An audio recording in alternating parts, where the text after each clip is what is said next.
The year is 1735, and in a small town called Braintree, Massachusetts, a child is born who will one day help shape the course of an emerging nation. John Adams, a figure whose life would intertwine with the birth of the United States, grew up in a world that was just beginning to stir with the winds of change. This world, the American colonies, would soon be caught in the tumult of revolution, a time when a new nation would rise from the shadows of old empires. As the second president of the United States, Adams played a pivotal role in the creation of the nation, yet his journey was not without its struggles, its quiet moments of doubt, and his tireless work to ensure that the dream of independence would take root.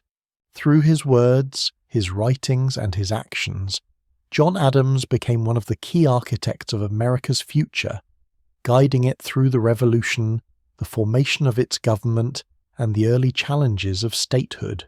In this documentary, we will walk slowly through the life of John Adams, from his earliest days to the legacy he left behind. The pace will be steady, the tone calm, as we trace his path through the unfolding history of a young nation. Each step will be measured, each moment considered, and through this gentle recounting we will come to understand the quiet strength that shaped a nation. As you settle in to listen, take a moment to reflect on where you are. Perhaps you're in your home, your mind ready to drift through time. If you find the story soothing, consider liking this video, subscribing to our channel, and sharing where you're listening from. The journey ahead is one of calm, of history unfolding with each gentle word. And now we begin. John Adams was born on October the 30th, 1735, in the small, quiet town of Braintree, Massachusetts, a place where the rhythms of life moved at the pace of the seasons. It was here, in the midst of this peaceful countryside, that he would grow to become a man who would play a crucial role in shaping the course of American history. His early years were not marked by extraordinary events, but rather by the steady influence of family, community, and the values of the colonial world in which he was raised. Adams was the son of John Adams Sr., a farmer and a deacon of the local church, and Susanna Boylston Adams. His father was a stern yet caring man, known for his steady principles and his commitment to hard work. From an early age, John would be instilled with a sense of duty, responsibility, and a strong work ethic. These traits would remain with him throughout his life, guiding his decisions and shaping his character as he grew older. His mother, Susanna, was equally influential, though in a quieter way, providing him with warmth and encouragement in his early years. As a child, John was not immediately inclined toward greatness. Like many boys of his time, he enjoyed the simple pleasures of country life, climbing trees, exploring the woods, and spending time with his siblings. Yet, even in his youth, he exhibited a deep curiosity about the world around him. His mind, sharp and eager, began to turn toward more serious matters, a trait that would define him in later years. Early on, John was introduced to books and education, with his father recognizing the value of learning beyond the confines of farm life. Education in colonial New England was primarily based in the church and in the home, with boys being taught to read, write, and study scripture. But for John, the world of books was much larger than just the Bible. His father encouraged him to pursue an education that would expand his horizons. John attended the local school in Braintree, where he quickly gained a reputation for his sharp mind and his quick understanding of the classics, mathematics, and rhetoric. His ability to grasp complex ideas at an early age set him apart from many of his peers. It was clear to those around him that John had a deep intellectual capacity, one that would carry him far. In 1751, when he was just 16 years old, John Adams enrolled at Harvard College, the most prestigious institution of learning in New England. The decision to send him to Harvard was a significant one, as it meant that John's future would be shaped not just by the farm, but by the larger intellectual currents of the time. Harvard, founded in 1636, was a center of colonial thought, a place where young men like Adams would come to be prepared for leadership and service to the community. At Harvard, John's education took on a new depth. He was introduced to a range of subjects, from philosophy and law to history and politics. His studies were rigorous, but Adams was not one to shy away from hard work. He poured himself into his studies, seeking to understand not just the facts, but the deeper ideas that shaped human existence. His time at Harvard would leave an indelible mark on him, shaping his worldview and preparing him for the challenges he would face in the years to come. Yet, despite his academic success, John Adams struggled with personal doubts. He was a reserved young man, often withdrawn and introspective. At Harvard, he found it difficult to fit in with some of his peers, many of whom came from wealthier families. He was not of the same social class, and he often felt alienated from the more privileged students. But this sense of isolation did not discourage him. Rather, it strengthened his resolve to succeed on his own terms. John Adams would not be defined by his birth or his social status, but by his intellect, his work ethic, and his character. Upon graduating from Harvard in 1755, Adams returned home to Braintree, where he began studying law. He was determined to make a career for himself, one that would allow him to contribute to his community and eventually to the larger political landscape of the colonies. Law was a natural fit for him, as it combined his intellectual abilities with a sense of justice and a desire to contribute to the greater good. During his legal studies, John worked as an apprentice to James Putnam, a well-established lawyer in Worcester, Massachusetts. This period of apprenticeship was important, as it allowed Adams to gain a practical understanding of the law, beyond the theoretical knowledge he had acquired at Harvard. It was during this time that Adams began to develop a more mature understanding of society and government, ideas that would inform his later political thinking. By 1758, Adams was admitted to the bar, and he began practicing law in the town of Braintree. His legal career, however, did not immediately take off. In the beginning, he struggled to build a client base and establish himself in the legal community. This period of relative obscurity allowed him the time to reflect on his place in the world and to further hone his understanding of justice and the law.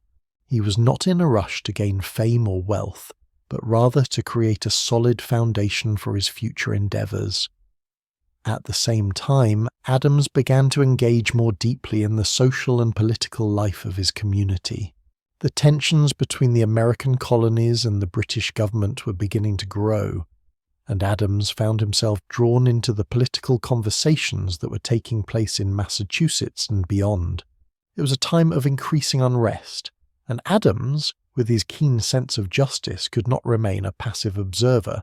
He began to speak out against the injustices that he saw unfolding around him, particularly in relation to the policies imposed by the British government. One of the earliest political events to capture Adams's attention was the Stamp Act of 1765, a tax imposed by Britain on the American colonies.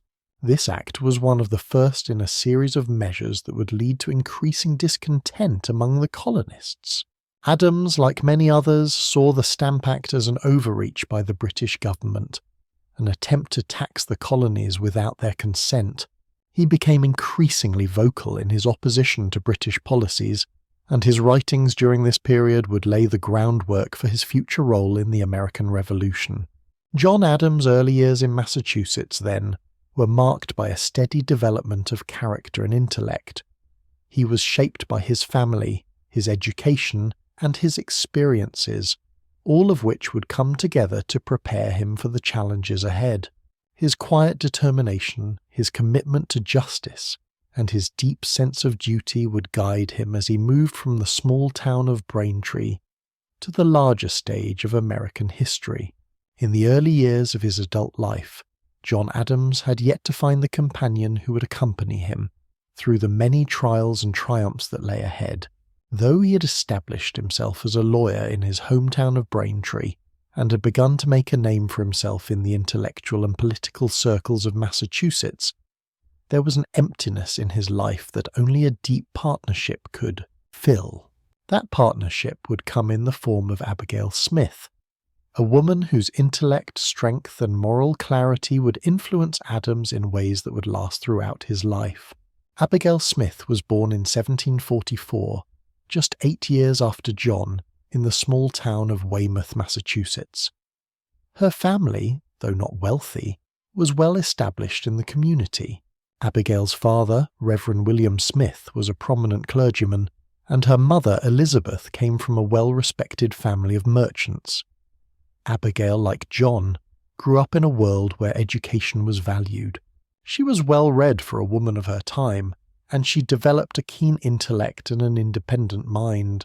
Her early life was marked by a similar sense of quiet determination, and she too would find her purpose in ways that would transcend the traditional expectations of women in colonial America. The paths of John Adams and Abigail Smith first crossed in 1759. At the time, Abigail was a young woman living at home with her family, while John was beginning his career as a lawyer in Braintree. Their initial meeting was rather ordinary. Two young people encountering one another in the small, close-knit communities of Massachusetts. But there was something about Abigail that captured John's attention. She was not just a beautiful woman, but one who possessed a sharp mind and a sense of purpose that matched his own.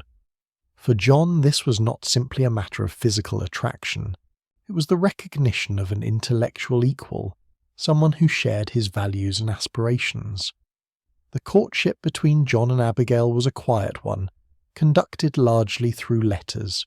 In a time when communication across distances was slow, their written words became the means by which they explored each other's thoughts and feelings. Their letters were not filled with passionate declarations, but rather thoughtful reflections on a range of subjects, from politics and philosophy to the daily struggles they each faced. Through their correspondence, they came to understand one another on a deeper level, and their connection grew stronger with each passing letter. Abigail's letters to John revealed her sharp wit and her strong character. She was not content to simply be a dutiful wife, but sought to engage with the world around her in a meaningful way. Her thoughts on politics, her commitment to independence, and her understanding of the challenges facing the colonies resonated deeply with John.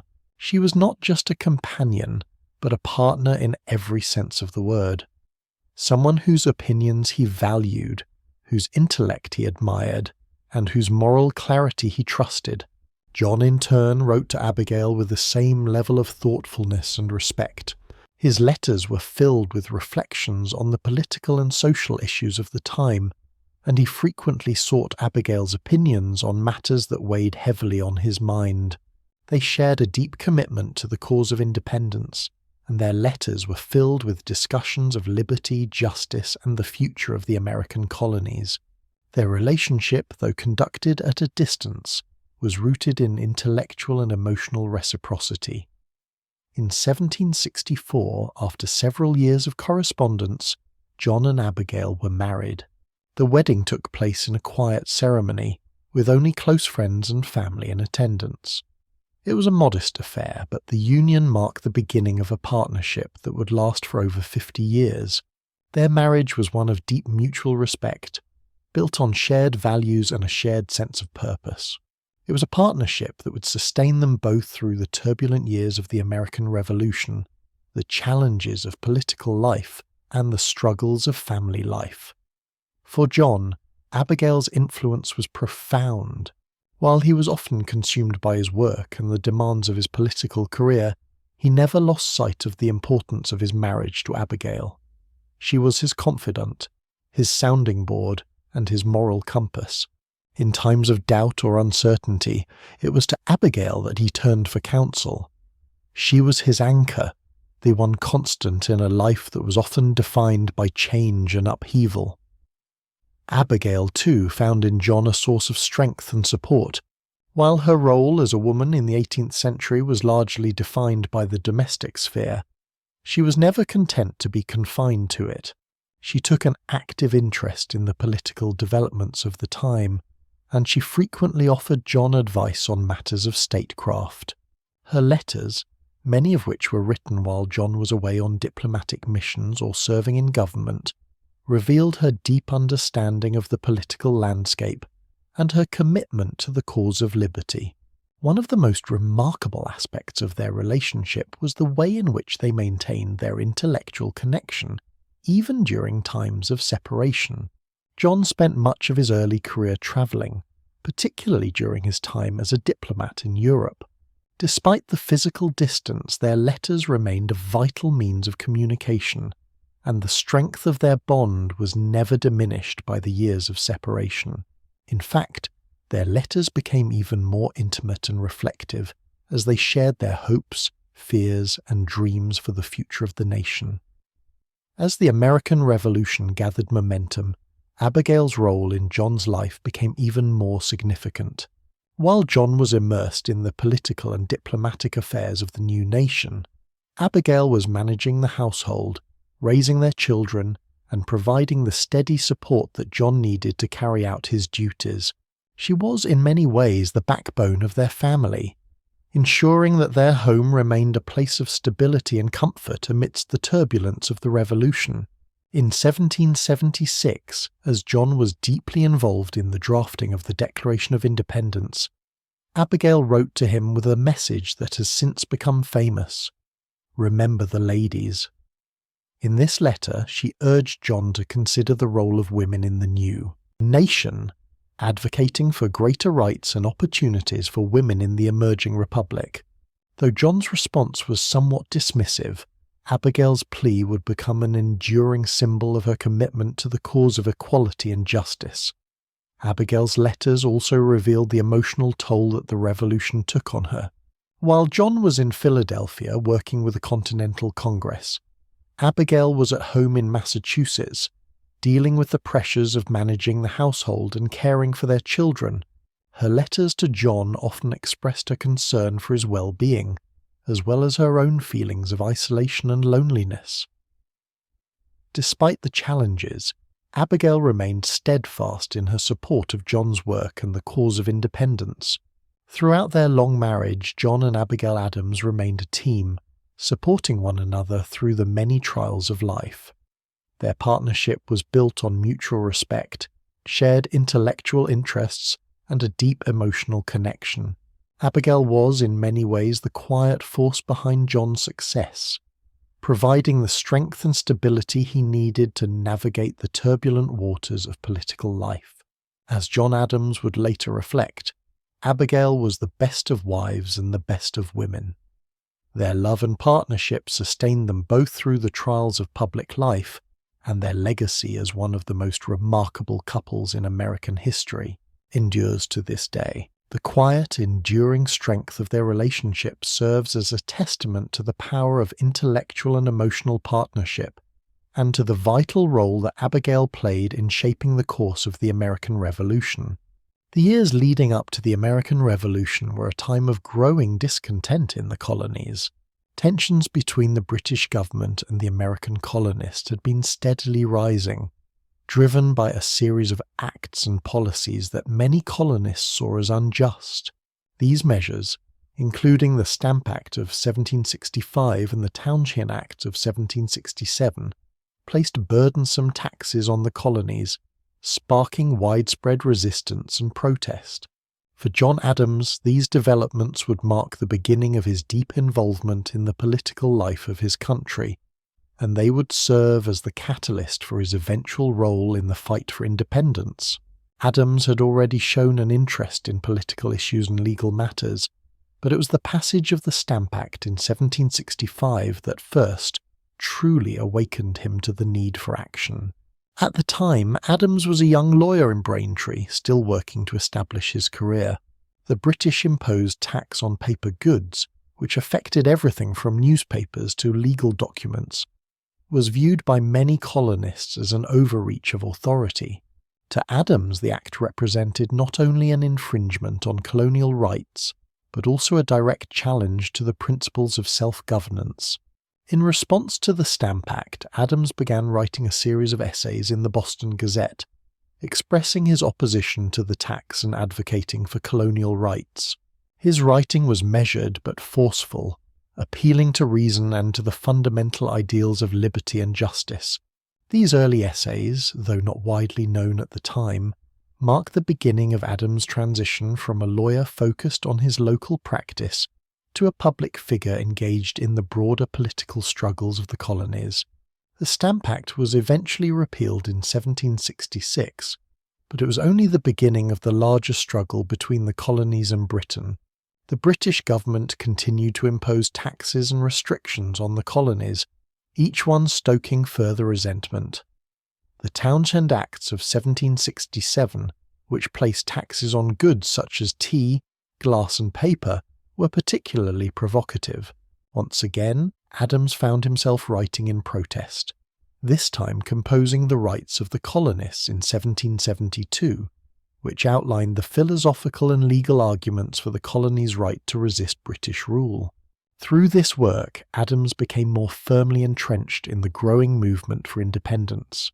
While Adams was increasingly drawn into the political debates of his time, he was also becoming more widely recognized for his legal acumen and his ability to articulate the colonial position in a way that resonated with others. He was appointed to serve as a delegate to the Continental Congress in 1774, representing Massachusetts. This marked the beginning of his direct involvement in the revolutionary movement, and it would set him on a path that would ultimately lead to his critical role in the creation of the United States. As a delegate to the Continental Congress, Adams found himself at the center of the political upheaval that was unfolding across the colonies. The Congress was made up of representatives from each of the 13 colonies, and their discussions centered on how to respond to the increasingly oppressive measures of the British government. For many, the goal was to find a peaceful resolution, to restore some measure of harmony with Britain. But for Adams, this seemed unlikely. The actions of the British government had already gone too far, and he believed that the colonies could no longer remain subject to British rule. Adams was one of the most vocal advocates for independence within the Continental Congress, while others, including John Dickinson of Pennsylvania, urged caution and reconciliation with Britain. Adams pushed for a more radical stance. He argued that the colonies had the right to self-govern, to make their own laws, and to determine their own destiny without interference from a distant government. He understood that this was not a simple matter of resisting a single tax or law, but rather a fundamental challenge to the system of British imperial rule. The debates within the Continental Congress were heated, with opinions divided on how best to address the crisis. Yet, even in the face of opposition, Adams remained steadfast in his convictions. He worked tirelessly to build support for the cause of independence, relying on his ability to persuade others with logic and passion. His role in the Congress was crucial, and his growing influence would soon lead him to a position where he could directly shape the course of American history. In 1776, as tensions with Britain reached their peak, Adams' vision for independence began to take shape more concretely. The Continental Congress was convened once again, and this time the question of independence was at the forefront of the agenda. The decision to declare independence from Britain was not an easy one, and there were still many who hesitated. Some feared the consequences of such a bold step. Others worried about the impact it would have on the future of the colonies. But Adams was resolute in his belief that the colonies could no longer tolerate British rule.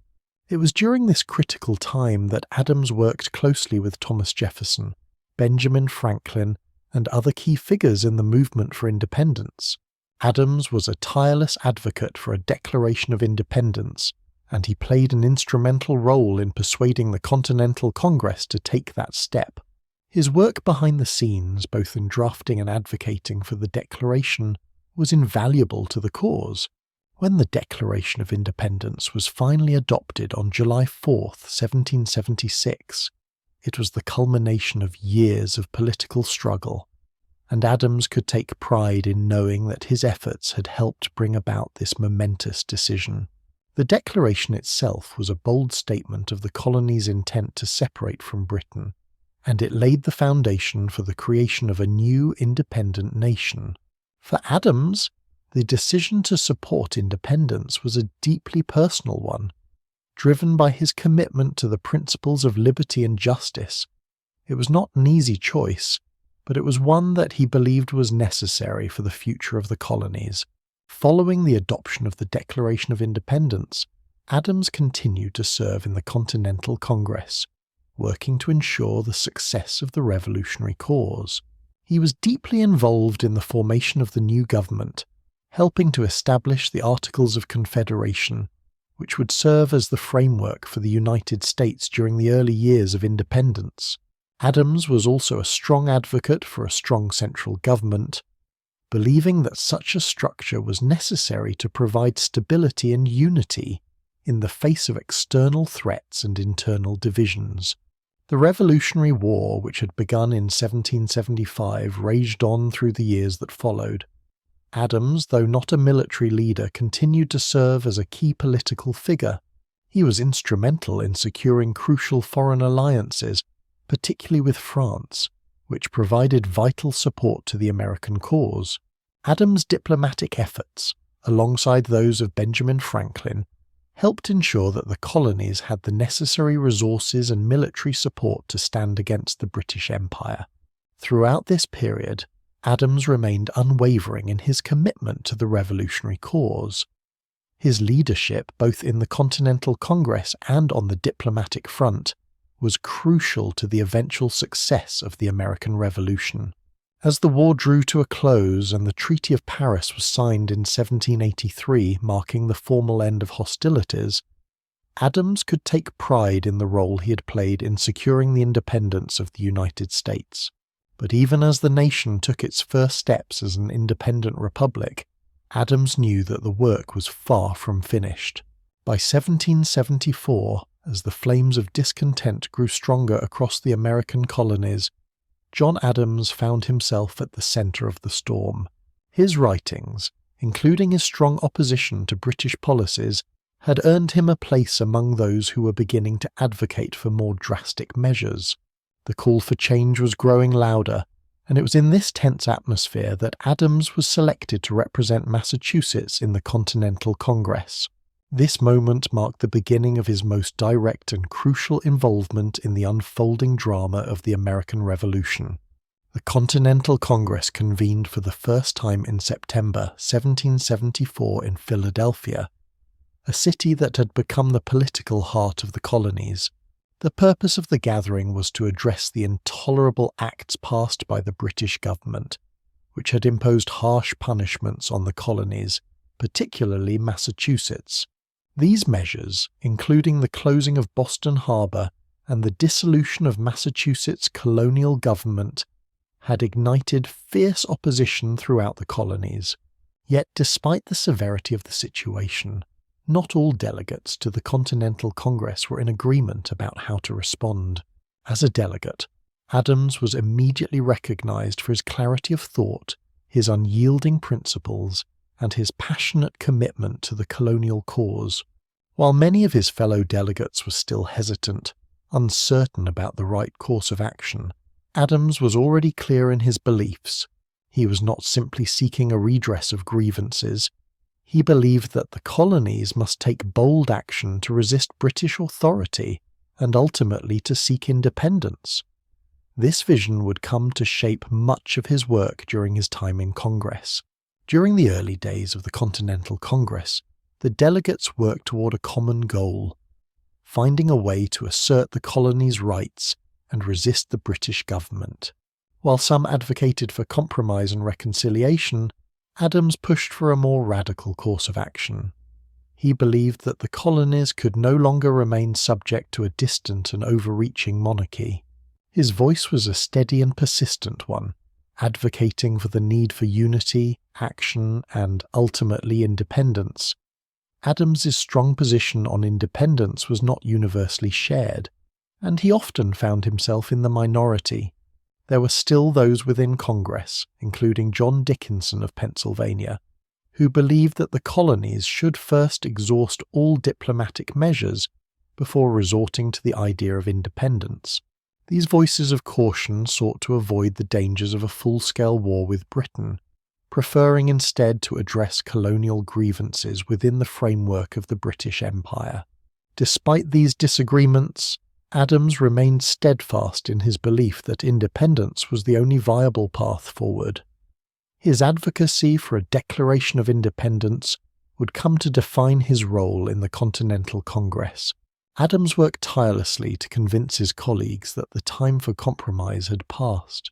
He made persuasive arguments, drawing upon his knowledge of history, law, and political philosophy to demonstrate that the colonies had the right to self-govern. His rhetoric was calm but forceful, and over time he gained the respect of his fellow delegates for his unwavering commitment to the cause. One of the most significant contributions Adams made during his time in the Continental Congress was his role in advocating for the creation of a formal committee to draft a Declaration of Independence. He recognized that the colonies could no longer simply resist British policies. They needed to make a definitive statement of their intent. Adams lobbied vigorously for the inclusion of a committee to draft what would eventually become the Declaration of Independence. He was convinced that such a declaration was not only necessary for the colonies' survival, but also for the preservation of their liberty. In June of 1776, the Continental Congress agreed to form the committee. It was here that Adams, working alongside Thomas Jefferson, Benjamin Franklin, Robert Livingston, and Roger Sherman, began the task of drafting the Declaration. Adams was a driving force in this process, not only for his work on the document, but for his unrelenting belief in the ideals that it would enshrine. He understood the weight of the moment and the importance of making a clear and lasting statement about the colonies' right to self-determination. The writing of the Declaration of Independence was not a quick or easy task. There were long debates over the language, the tone, and the specific grievances that would be included. Adams and his colleagues argued over the details, with each member of the committee bringing his own perspective and vision to the table. Adams was particularly vocal in advocating for the inclusion of language that would condemn the institution of slavery, a matter of deep moral conviction for him, though this provision was ultimately removed to ensure broader support for the document. Through all the debates and revisions, Adams maintained a calm resolve, knowing that the stakes were higher than ever before. He understood that the Declaration was not just a statement of independence, but a profound shift in the way the world would view the American colonies. It was, in essence, a declaration of the colony's right to stand as a free and independent nation, no longer subject to the rule of a distant empire. On July 4, 1776, after weeks of deliberation and revision, the Continental Congress formally adopted the Declaration of Independence. John Adams, though not yet fully aware of the magnitude of the moment, could take pride in knowing that his efforts had played a crucial role in shaping the path to this pivotal moment in history. The adoption of the Declaration marked the beginning of a new era for the American colonies, one in which they would fight for their right to self-rule. In the aftermath of the Declaration's adoption, Adams continued to serve in the Continental Congress, where he became one of the most influential figures in the struggle for independence. His voice, often steady and composed, continued to guide the debates on military strategy, foreign alliances, and the development of the new nation's government. As the Revolutionary War continued, Adams' role in the Continental Congress would grow even more significant, particularly in his diplomatic efforts to secure international support for the American cause. Adams' time in the Continental Congress was marked by a deep commitment to the principles of liberty and self-governance. He was not content simply to fight for independence. He wanted to ensure that the new nation would be built on a foundation of justice, fairness, and equality. As he moved forward in the struggle for American independence, these ideals would continue to guide him. shaping not only his work in Congress but his vision for the future of the United States. As the summer of 1776 unfolded, the tensions between the American colonies and Britain reached their boiling point. The Continental Congress had already taken significant steps toward asserting the colonies' rights, but now, more than ever, the need for a formal Declaration of Independence became clear. For John Adams, this moment was the culmination of years of political engagement, philosophical reflection, and unwavering commitment to the ideals of liberty and self-governance. Adams had long believed that the colonies could not remain under British rule. The course of events had made that clear to him. The repeated impositions of taxes, the military presence in the colonies, and the unyielding control exerted by the British government were all indications of the distance that had grown between the two sides. Adams's voice had often been one of the loudest in advocating for independence, and now, with the prospect of a formal break from Britain looming, his ideas were gaining greater traction. The Continental Congress was not yet united in its support of a complete break from Britain. Many delegates, especially from the more conservative colonies, still hesitated to take such a drastic step. They feared the repercussions of declaring independence, repercussions that could not only tear apart the colonies but potentially lead to their annihilation at the hands of the powerful British Empire. There were still calls for reconciliation, for finding a way to restore harmony between the colonies and the Crown. John Adams, however, was resolute in his belief that independence was the only way forward. His dedication to the cause of liberty and his conviction that the colonies had the right to govern themselves were unwavering.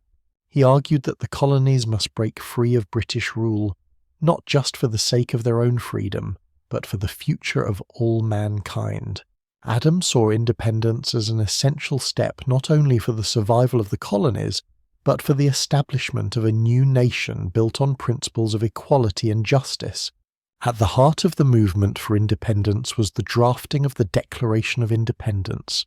The Continental Congress recognized the need for a formal statement that would articulate the reasons for the colonies' decision to separate from Britain. In June of 1776, a committee was formed to draft the document, with Thomas Jefferson appointed as the chief author. Yet, while Jefferson's pen would write the words, it was Adams who would provide much of the political vision that shaped the Declaration. Adams was a tireless advocate for the Declaration, both in the committee and within the broader Continental Congress. He was not one to shy away from confrontation, and his determination to see the colonies declared independent drove him to work long hours, often pushing for action when others were hesitant. It was Adams who lobbied for the creation of a committee to draft the Declaration in the first place, and it was Adams who pushed for its adoption. His influence was felt deeply, even though he was not the one to write the words that would go down in history. When Jefferson submitted his first draft of the Declaration, Adams, along with Benjamin Franklin and the other committee members, provided their feedback and revisions. Though Adams had his disagreements with Jefferson on certain points, particularly the omission of an explicit condemnation of slavery, he remained supportive of the overall message of the Declaration. He understood that the document must be both a statement of principle and a call to action, one that would unite the colonies and rally them to the cause of independence. The writing of the Declaration was a delicate process. It required not only a careful articulation of the colonies' grievances against Britain, but also a vision for the future of the nation. Jefferson's words, though eloquent and stirring, were shaped by the political realities of the moment. The Declaration had to speak not only to the colonists but to the world, asserting the colonies' right to self-determination and laying the groundwork for the creation of a new government based on democratic principles. Adams was deeply involved in the debates that followed the submission of the draft. The Continental Congress spent several days discussing the document, revising its language, and ensuring that it accurately represented the collective will of the colonies. There were moments of tension, as some delegates wanted to soften the language or make concessions to the British Crown. But Adams stood firm. He knew that this was a moment that would determine the future of the nation, and he was unwilling to let it slip away. On July 2nd, 1776, after days of debate, the Continental Congress voted in favour of independence. The resolution was passed with a majority, and the decision was made. Yet the declaration itself would not be adopted until July 4th, 1776. On that day, the Continental Congress formally adopted the document, and the colonies were declared independent of Britain. The Declaration of Independence was not just a political statement. It was a bold assertion of the colonies' right to self-govern, their refusal to be subjugated any longer by the British monarchy. For John Adams, the adoption of the Declaration of Independence was a moment of profound significance.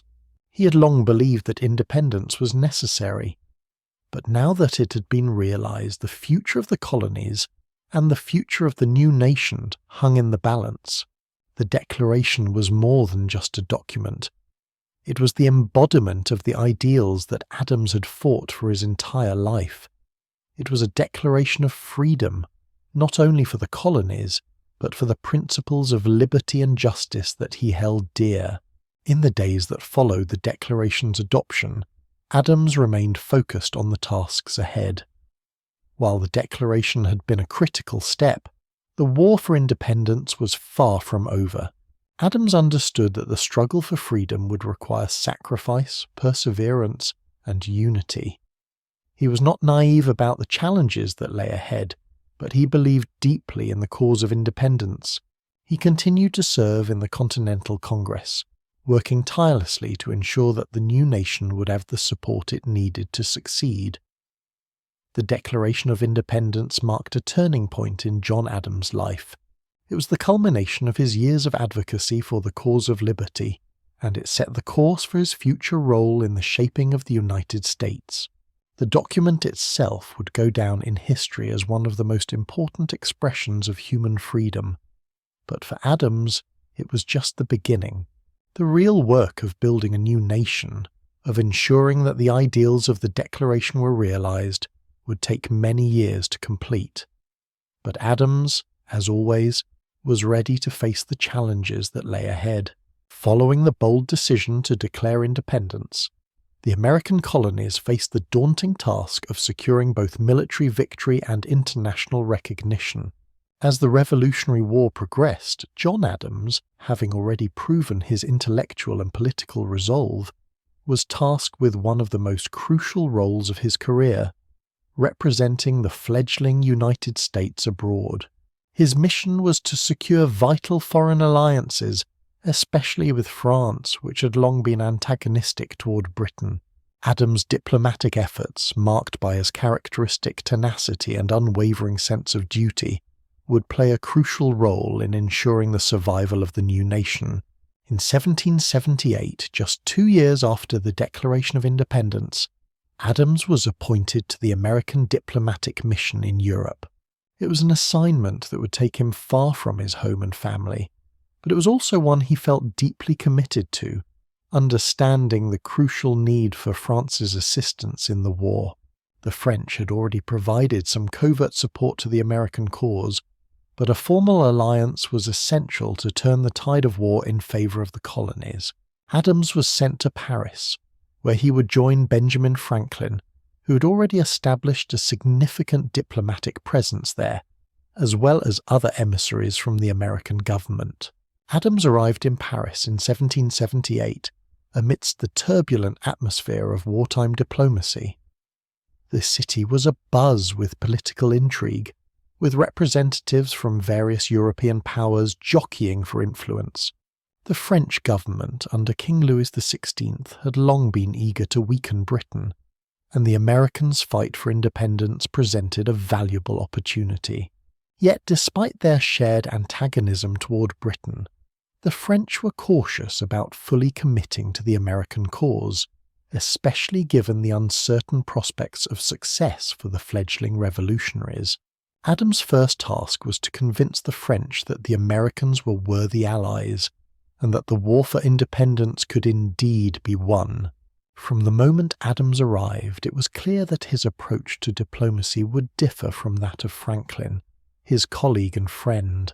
Franklin was well loved in Paris, admired for his charm, his wit, and his reputation as a philosopher and scientist.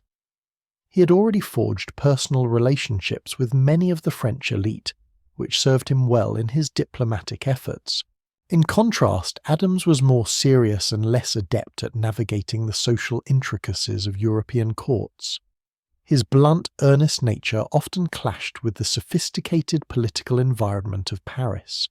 Yet despite these differences, Adams's determination and resolve never wavered.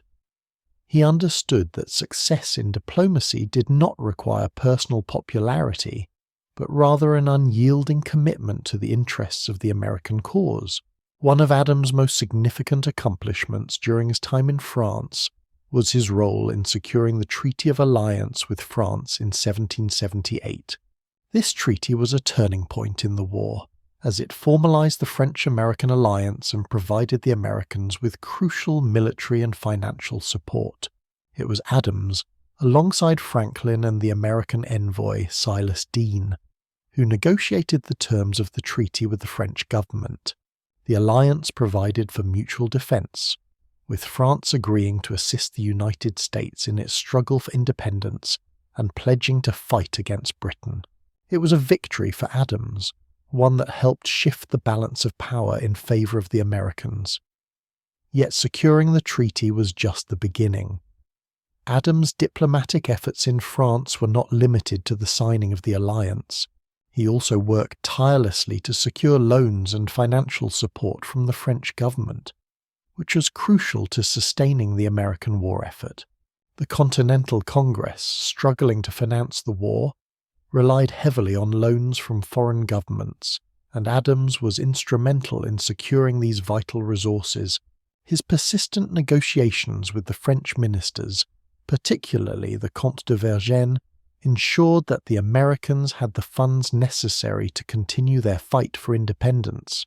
Despite his successes in France, Adams' time abroad was not without its challenges. He faced skepticism from some members of the Continental Congress, who questioned his methods and his ability to navigate the complex political dynamics of Europe. Adams was not always popular among his fellow diplomats, particularly Franklin, who had established a more cordial relationship with the French. In fact, Adams and Franklin had a somewhat strained relationship during this period, as their differing approaches to diplomacy often led to tension between them. While Franklin was content to rely on his charm and personal relationships, Adams preferred a more direct and principled approach, often putting him at odds with Franklin's more subtle style. In addition to these interpersonal challenges, Adams also faced difficulties in securing the full support of the French. Despite the alliance, the French were still cautious about fully committing to the American cause. The French government had its own interests to consider, and Adams had to work hard to ensure that the French remained committed to the alliance, particularly as the war stretched on and the outcome remained uncertain. At times, his frustration with the French reluctance boiled over, and his blunt manner sometimes created diplomatic tensions. However, his unwavering commitment to the American cause earned him the respect of many European diplomats, even if his approach was not always the most polished. In 1780, after several years of working in France, Adams was assigned to a new diplomatic post in the Netherlands. His work in France had laid the groundwork for the French alliance, but the Netherlands was an important next step in securing the financial support that the United States desperately needed. Adams's mission in the Netherlands was to negotiate loans from Dutch banks and to gain recognition of the United States as an independent nation. The Dutch had long been a trading partner of the American colonies, and their support could prove critical in sustaining the American war effort. Adams' time in the Netherlands was marked by another series of diplomatic triumphs. He successfully negotiated loans from Dutch banks, which helped stabilize the American economy and provided much-needed funds for the war. More importantly, he gained formal recognition of the United States from the Dutch, a crucial step in establishing the legitimacy of the new nation on the international stage. Adams' work in the Netherlands was a testament to his skill as a diplomat and his unwavering dedication to the cause of American independence. By the time Adams returned to America in 1788, after nearly a decade abroad, his diplomatic efforts had been instrumental in securing vital foreign support for the American cause. His work in France and the Netherlands helped to ensure the survival of the new nation, providing both military assistance and financial stability. While his blunt demeanour and sometimes contentious relationships with his fellow diplomats may have made his time in Europe challenging, Adams' contributions to the American Revolution were undeniable. In 1788, after years of diplomatic service in Europe, John Adams returned to America. His time abroad had shaped him profoundly, both as a man and as a statesman. He had played a pivotal role in securing the independence of the United States, and now he was returning to a country still finding its footing. While much had been accomplished in the years following the Treaty of Paris, the nation was far from settled. There was much to do, both in terms of governance and national identity. It was a time of rebuilding, and Adams was about to face a new challenge, one that would require all of his experience and resolve. Upon his return, Adams found himself in the midst of a nation divided over the question of how best to structure its government. The Articles of Confederation, the nation's first governing framework, had proven inadequate for managing the challenges of a new republic. Weak central authority, an inability to levy taxes, and difficulties in foreign diplomacy had all contributed to a sense of crisis. The time had come for a new constitution, one that would provide a stronger federal government while still preserving the rights of the states. In this context, Adams' return was fortuitous, though it came at a time when he would face growing political opposition. The Constitutional Convention, held in Philadelphia in 1787, had produced the U.S. Constitution, but it had not been ratified by all of the states. The question of how to structure the nation's government was a topic of fierce debate, and Adams, though not physically present at the convention, had been a staunch advocate for a strong central government. He had always believed that the success of the American experiment depended on a unified nation, capable of maintaining order and providing for the common defense. However, not everyone agreed with Adams' vision. The country was divided between those who favored a stronger federal government, like Adams, and those who were wary of centralized power. The Anti-Federalists, led by figures such as Patrick Henry and George Mason, feared that a strong central government might lead to tyranny, undoing the very freedoms they had fought for during the Revolution.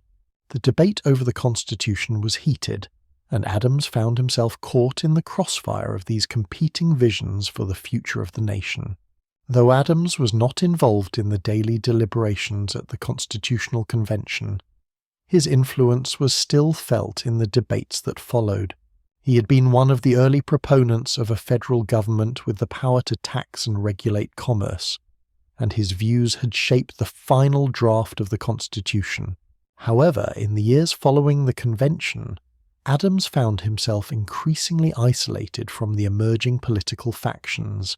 The rise of political parties in the early years of the Republic, particularly the Federalist and Democratic Republican parties, led to growing ideological divisions within the government. In 1789, the newly elected President George Washington appointed Adams as vice president, a position that Adams accepted with a sense of duty, though he had never sought it. His primary role was to preside over the Senate and assist the President in the administration of the new government. It was a position of limited power, but Adams' steady hand was seen as a stabilizing force during the early years of the Republic. He worked diligently in the Senate, offering his advice and counsel on matters of statecraft, and he helped to establish many of the key precedents that would guide the country in the years to come. While Adams served as vice president, the political landscape of the new nation was rapidly shifting. In 1791, the first political parties began to emerge, primarily in response to the differing views on foreign policy, the role of the federal government, and the interpretation of the Constitution. The Federalists, led by Alexander Hamilton, advocated for a strong central government, a national bank, and a loose interpretation of the Constitution. They believed in a robust federal system capable of guiding the nation through its growing pains. The Democratic Republicans, led by Thomas Jefferson and James Madison, favored a more limited federal government, with greater power reserved to the states. They believed the smaller, decentralized government would best preserve the rights and freedoms of the people. Adams, while a Federalist, found himself increasingly at odds with some of his fellow party members. His belief in the importance of strong government was matched by his wariness of potential overreach, and he often found himself caught between the radical factions of his own party and the more moderate views of the opposition. The political tensions of the time were not simply a matter of policy differences. They were also deeply personal. Adams's relationship with Thomas Jefferson, once a close colleague and collaborator, had become strained as the political divide deepened. The two men, who had once worked together on the Declaration of Independence, now found themselves on opposite sides of the emerging party system. The election of 1796, which would see Adams run for president, marked the culmination of these growing political tensions. Adams, representing the Federalist Party, faced off against Thomas Jefferson, the candidate of the Democratic Republicans. The election was fiercely contested, with both sides accusing the other of undermining the nation's values. In the end, Adams won the presidency by a narrow margin, with Jefferson becoming his vice president. The election, however, exposed the deep divides within the country and the government, divides that would continue to shape American politics for years to come. Adams' presidency, which began in 1797, was marked by a number of challenges, both foreign and domestic. The French Revolution, which had erupted in 1789, led to tensions between the United States and France, with each nation supporting different factions in the conflict. The Quasi-War, an undeclared naval conflict between the United States and France, tested Adams' leadership. He faced pressure from the Federalists to take a hard stance against France, while the Democratic Republicans, led by Jefferson, urged diplomacy and negotiation. Adams, with his characteristic calm and caution, chose a middle path, refusing to escalate the conflict into full-scale war. Despite his careful diplomacy, Adams' presidency was marked by growing dissatisfaction, particularly within his own party. The Federalists had been hoping for a more aggressive approach to foreign policy, and Adams's refusal to engage in a full war with France alienated many of his supporters. This division within the Federalist Party would prove to be one of the defining characteristics of his presidency, contributing to his eventual defeat in the 1800 election. The challenges Adams faced during his presidency, both political and personal, were significant. He was not only grappling with foreign threats and the internal divisions of his party, but also with the growing sense that the country's political system was beginning to shift away from the ideals he had worked so hard to establish. Though his time as president was marked by difficulties, Adams' commitment to the principles of the Constitution and his dedication to the young republic were never in doubt. John Adams' tenure as vice president, which lasted from 1789 to 1797 under President George Washington, was a period of significant national development. Yet it was marked by an often uncomfortable and ambiguous role. Although Adams was a prominent figure in the American Revolution and a strong advocate for independence, as vice president, his responsibilities were largely confined to presiding over the Senate, a position that offered limited influence and little power in the daily functioning of the executive branch. However, his time in this office was far from idle. Adams used his position to shape the early days of the new government in ways that would later define his presidency and the nation's development. The role of the vice president was still in its infancy during Adams' time in office.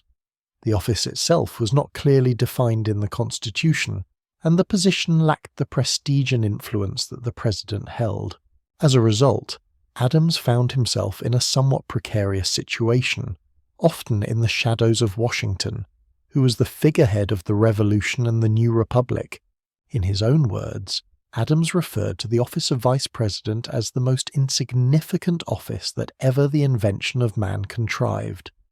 Yet, despite his frustrations, Adams remained committed to his duty and continued to serve the country to the best of his ability. One of Adams' key duties as vice president was to preside over the Senate.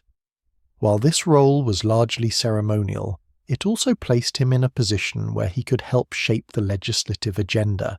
The early years of the United States were marked by debates over the interpretation of the Constitution, as well as the structure of the new government. Adams took his role in the Senate seriously, and he often found himself in the midst of important debates, helping to maintain order and occasionally casting the deciding vote on key pieces of legislation.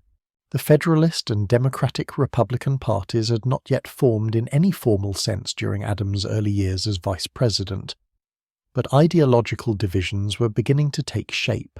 As a Federalist, Adams found himself in the camp of those who supported a strong central government, a robust national economy, and a more loose interpretation of the Constitution. His most prominent ally was Alexander Hamilton, whose vision for a national bank and a strong federal financial system aligned closely with Adams' own beliefs. However, Adams also found himself in occasional conflict with Hamilton over policy and the direction of the Federalist Party, especially on matters related to foreign policy and military strategy. Adams's relationship with Washington was also complex. While he respected Washington deeply and viewed him as the indispensable leader of the new nation, Adams had a more distinct political vision. Washington, largely neutral and focused on national unity, often resisted taking strong partisan stances. In contrast, Adams, with his more outspoken nature, was not as reserved about his views, particularly on matters of government structure and foreign policy. Although they shared a deep commitment to the nation's success, their differences were apparent, especially as the growing ideological divide between the Federalists and the emerging Democratic Republicans began to shape American politics. In the Senate, Adams played a role in several significant early legislative measures. He was instrumental in the passage of the Judiciary Act of 1789, which established the federal judiciary and created the structure for the judicial branch of the new government.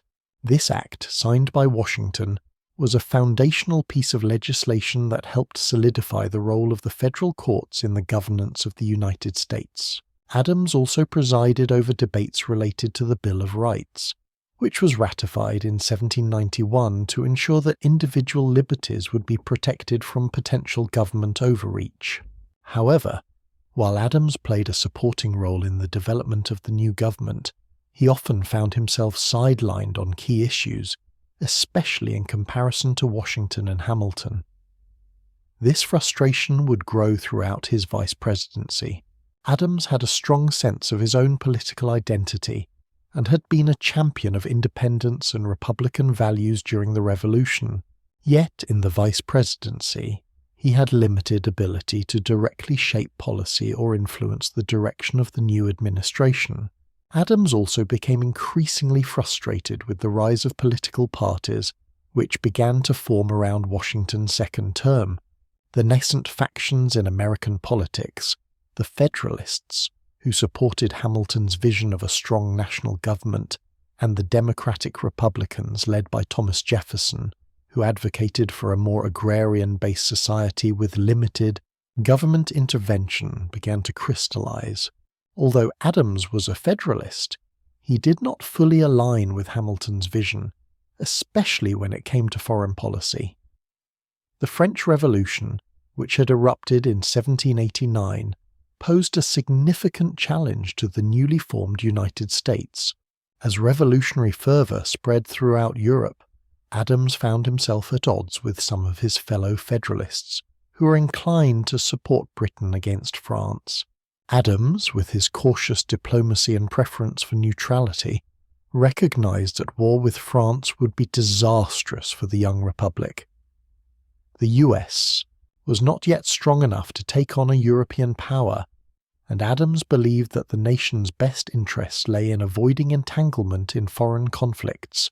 Adams's stance on France was at odds with Hamilton and other Federalists, who were more inclined to favour Britain in the growing European conflict.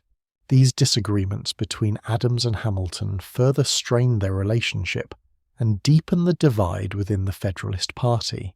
However, Adams' approach to foreign policy would later prove to be a defining feature of his presidency, particularly during the quasi-war with France in the late 1790s. He would emerge as a leader who, despite facing internal party divisions, chose diplomacy over war, a decision that would both cement his legacy and alienate him from many of his political allies. Throughout his time as vice president, Adams found himself increasingly at odds with the direction of the administration. His more independent stance, his deep sense of political principle, and his frustrations with the Federalist leadership all contributed to a sense of isolation. The vice presidency, which was supposed to be a support role, became a place where Adams was often sidelined, both politically and personally. He had not sought the office, yet he accepted the responsibility out of a sense of duty to his country. His relationship with Washington, while rooted in mutual respect, became strained as their political visions diverged. As the end of Washington's second term approached, Adams began to contemplate his future. He knew that the country was moving toward a time of political change, and the election of 1796 would offer him the chance to step into the role of president. The political divisions that had surfaced during his vice presidency would come to define his presidency, and his time as the vice presidency would prove to be a critical period of reflection, political calculation, and preparation for the challenges ahead. In March 1797, John Adams was sworn in as the second President of the United States. His election, though hard-won, had been marred by deep divisions within his own party and across the nation. He took office in a period of great uncertainty, inheriting the legacy of George Washington and facing the difficult task of preserving the fledgling republic amidst a turbulent world stage. The challenges he faced would shape his presidency, but also define his leadership in ways both praised and criticized. Upon assuming office, Adams inherited a country on the brink of significant international conflict. The French Revolution had sparked waves of change throughout Europe, and the United States, though neutral, found itself caught in the crossfire. France, under the revolutionary government, had once been an ally in the American struggle for independence, but now the relationship was souring. The French government, seeing American neutrality in the conflict between France and Britain as an affront, began to seize American merchant ships, sparking the potential for a full-scale war. Adams knew that the young nation was not yet prepared for such a war. The military was weak, the economy fragile, and the people deeply divided over foreign policy. The Federalist Party, led by figures like Alexander Hamilton, leaned towards supporting Britain, while the Democratic Republicans, led by Thomas Jefferson, sympathized with France. The country was split, and Adams found himself in the middle, trying to navigate a path that would avoid war while still protecting the nation's interests. One of the first and most significant crises Adams faced was the quasi-war with France. In 1797, the United States learned that the French government had been secretly trying to force American diplomats into paying bribes in exchange for peace negotiations. This incident, known as the XYZ affair, sent shockwaves through the country. Many Americans, particularly those in the Federalist camp, called for immediate military action against France. public opinion was sharply divided, but there was widespread sentiment for a hard line against French aggression. Adams, ever the cautious diplomat, did not succumb to the pressure to declare war. While his Federalist allies, including Hamilton, pushed for a stronger response, Adams instead sought a diplomatic resolution. He believed that the United States, still in its infancy, could not afford a war with one of the world's great powers. His decision to pursue diplomacy, rather than war, would be one of the defining features of his presidency. He appointed new diplomats to Paris and sought to calm tensions, all the while facing mounting criticism from within his party for his reluctance to go to war. Adams's restraint paid off. In 1800, after months of tense negotiations, the United States and France signed the Convention of 1800, which effectively ended the quasi-war and restored peace between the two nations. Adams' decision to avoid war was seen by some as a courageous act of diplomacy, while others in his own party viewed it as a failure. Nevertheless, the peace agreement was a victory for Adams and the United States, ensuring that a country avoided the costly and divisive consequences of war. Domestically, Adams also faced significant challenges. His presidency was marked by growing political divisions, particularly over the question of federal versus state power. The Federalist Party, which had long been the dominant force in American politics, was becoming increasingly divided, with factions emerging around different visions for the future of the nation. Hamilton's influence was still strong, but Adams, who'd often disagreed with Hamilton on matters of foreign policy, began to assert his own vision for the nation. This led to friction between the two men, particularly over Adams' decision to pursue peace with France. In addition, Adams faced criticism for his role in passing the Alien and Sedition Acts of 1798. These laws were aimed at suppressing political opposition and limiting the influence of foreigners in American politics. The Alien Act gave the president the power to deport foreign nationals deemed dangerous, while the Sedition Act made it a crime to publish false or malicious statements against the government. The acts were highly controversial, and Adams' support for them led to widespread public outcry, particularly from the Democratic Republicans, who saw them as a direct assault on civil liberties. The Alien and Sedition Acts are often seen as one of the darkest chapters of Adams' presidency. While they were meant to protect the United States from foreign influence during a time of national security threats, they were widely viewed as a blatant attempt to silence political dissent and consolidate power within the federal government. The laws alienated many of Adams' supporters and were seen as a significant overreach by the federal government. In the years following their passage, the acts were largely repealed, but they left a lasting stain on Adams' legacy. Despite these controversies, Adams was also responsible for significant achievements in foreign diplomacy and governance. One of his most important accomplishments was the peaceful resolution of the Franco-American conflict, which ensured the survival of the nation. He also worked to strengthen the U.S. Navy, recognizing that the country needed a stronger military presence to protect its interests on the global stage. His administration established a foundation for the future growth of the United States naval power, which would become essential in the coming decades. By the time the election of 1800 arrived, Adams had grown increasingly unpopular. The Federalists, disillusioned with his reluctance to engage in war with France and frustrated by his handling of domestic issues, turned away from him. The Democratic Republicans, led by Thomas Jefferson, won the election in a decisive victory, and Adams was replaced by his former friend and political rival. While Adams was disappointed by his defeat, he accepted the result gracefully, marking a peaceful transition of power, the first of its kind in American history. John Adams' presidency was a period of both triumph and struggle. While he managed to steer the nation through a potential war with France and ensured the survival of the young republic, his political relationships were strained, and his decisions, particularly with regard to the Alien and Sedition Acts, earned him the ire of many.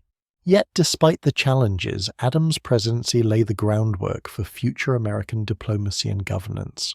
His commitment to a peaceful foreign policy, his defense of national sovereignty, and his role in building the nation's military and political institutions marked him as a key figure in the early years of the United States. In 1798, as John Adams was entering the final years of his presidency, the United States was facing a combination of political strife, international instability, and internal division. Tensions with France were escalating, and the country's young political system was under pressure from both external forces and the growing ideological divide between the Federalists and the Democratic Republicans. To combat what he saw as a growing threat to national security, especially from foreign influence and internal dissent, Adams signed into law the Alien and Sedition Acts, a series of 4 laws that would prove deeply controversial and leave a lasting mark on his legacy. The Alien Acts, a pair of laws, were designed to protect the United States from foreign nationals who were seen as potential threats. The first, the Alien Act, gave the president the power to deport any foreign national deemed dangerous to the country, while the second, the Alien Enemies Act, allowed the president to imprison or deport citizens of enemy nations during times of war. These laws were part of Adams's broader strategy to safeguard the United States during the rising tensions with France, following the XYZ affair and the ongoing threat of war. The Sedition Act, meanwhile, was perhaps the most contentious of the 4 laws. It made it a criminal offence to publish, write, or speak anything false, scandalous, and malicious against the government or its officials. This was seen by many as a direct infringement on the First Amendment right to free speech, and it led to the prosecution of numerous Democratic Republican journalists, political opponents, and activists who criticized the Federalist administration. The Sedition Act particularly targeted the press, which had become increasingly polarized and partisan, with many Democratic Republican papers using their platforms to criticize Adams and his policies. Adams's decision to support and sign these laws was a response to the growing threat he perceived from both abroad and within. The rise of political opposition, especially from Jefferson's Democratic-Republican Party, was seen by many Federalists as a challenge to the new republic's stability. Adams, already dealing with the political fallout from his decision to avoid war with France, feared that domestic dissent could undermine the nation's fragile unity. He also felt that the threat of foreign influence, particularly from revolutionary France, was significant enough to warrant restrictive measures to protect national security. However, the Alien and Sedition Acts proved to be deeply divisive. The laws were widely seen by Adams' opponents as an overreach of executive power and a direct violation of the fundamental principles of liberty upon which the nation was founded. The Sedition Act, in particular, was viewed as an authoritarian tool used to silence political opposition. Several prominent Democratic Republicans, including Thomas Jefferson and James Madison, denounced the laws as unconstitutional and a threat to civil liberties. In Virginia and Kentucky, Jefferson and Madison authored resolutions in 1798 and 1799, arguing that the Alien and Sedition Acts were unconstitutional. The resolutions declared that states had the right to nullify federal laws that they deemed unconstitutional, laying the groundwork for the idea of states' rights, a concept that would become a central issue in American politics in the years to come. These resolutions were important because they presented a direct challenge to the federal government and the administration of John Adams, though they were largely symbolic at the time. The public backlash to the Alien and Sedition Acts was swift and intense. Many saw the laws as a blatant attempt to suppress free speech and stifle political dissent, particularly from the Democratic-Republican press. Adams, who'd been a strong advocate for the rights of individuals during the Revolution, was now faced with accusations of hypocrisy. The laws damaged his reputation and divided the Federalist Party. Hamilton and his allies, who were in favor of stronger government measures to protect the nation, saw the Alien and Sedition Acts as a necessary evil. However, Adams' more cautious approach to governance, coupled with his reluctance to engage in war with France, alienated many in his party, further fracturing the Federalist coalition. Despite the divisiveness of the Alien and Sedition Acts, they did serve their intended purpose to some degree. They helped suppress French sympathizers and prevent any further escalations of internal subversion, especially during a time of potential war. However, the political cost was steep. The laws, particularly the Sedition Act, were widely seen as an overreach, and they became a rallying point for Adams' opponents. By the time of the 1800 election, Adams had lost much of the political support he once enjoyed. The Alien and Sedition Acts were used against him by Thomas Jefferson and his Democratic-Republican allies, who campaigned on a platform of limited government and a return to constitutional principles. Adams's decision to support the acts was seen by many as an indication that he had become too authoritarian in his leadership style. His party's divisions and the public backlash from the laws contributed to his eventual defeat in the election, which saw Jefferson, his political rival, replace him as president. In hindsight, the Alien and Sedition Acts have been widely criticized for their infringement on civil liberties and their disregard for the First Amendment. While Adams believed the laws were necessary for the security of the nation, they became emblematic of the dangers of governmental overreach.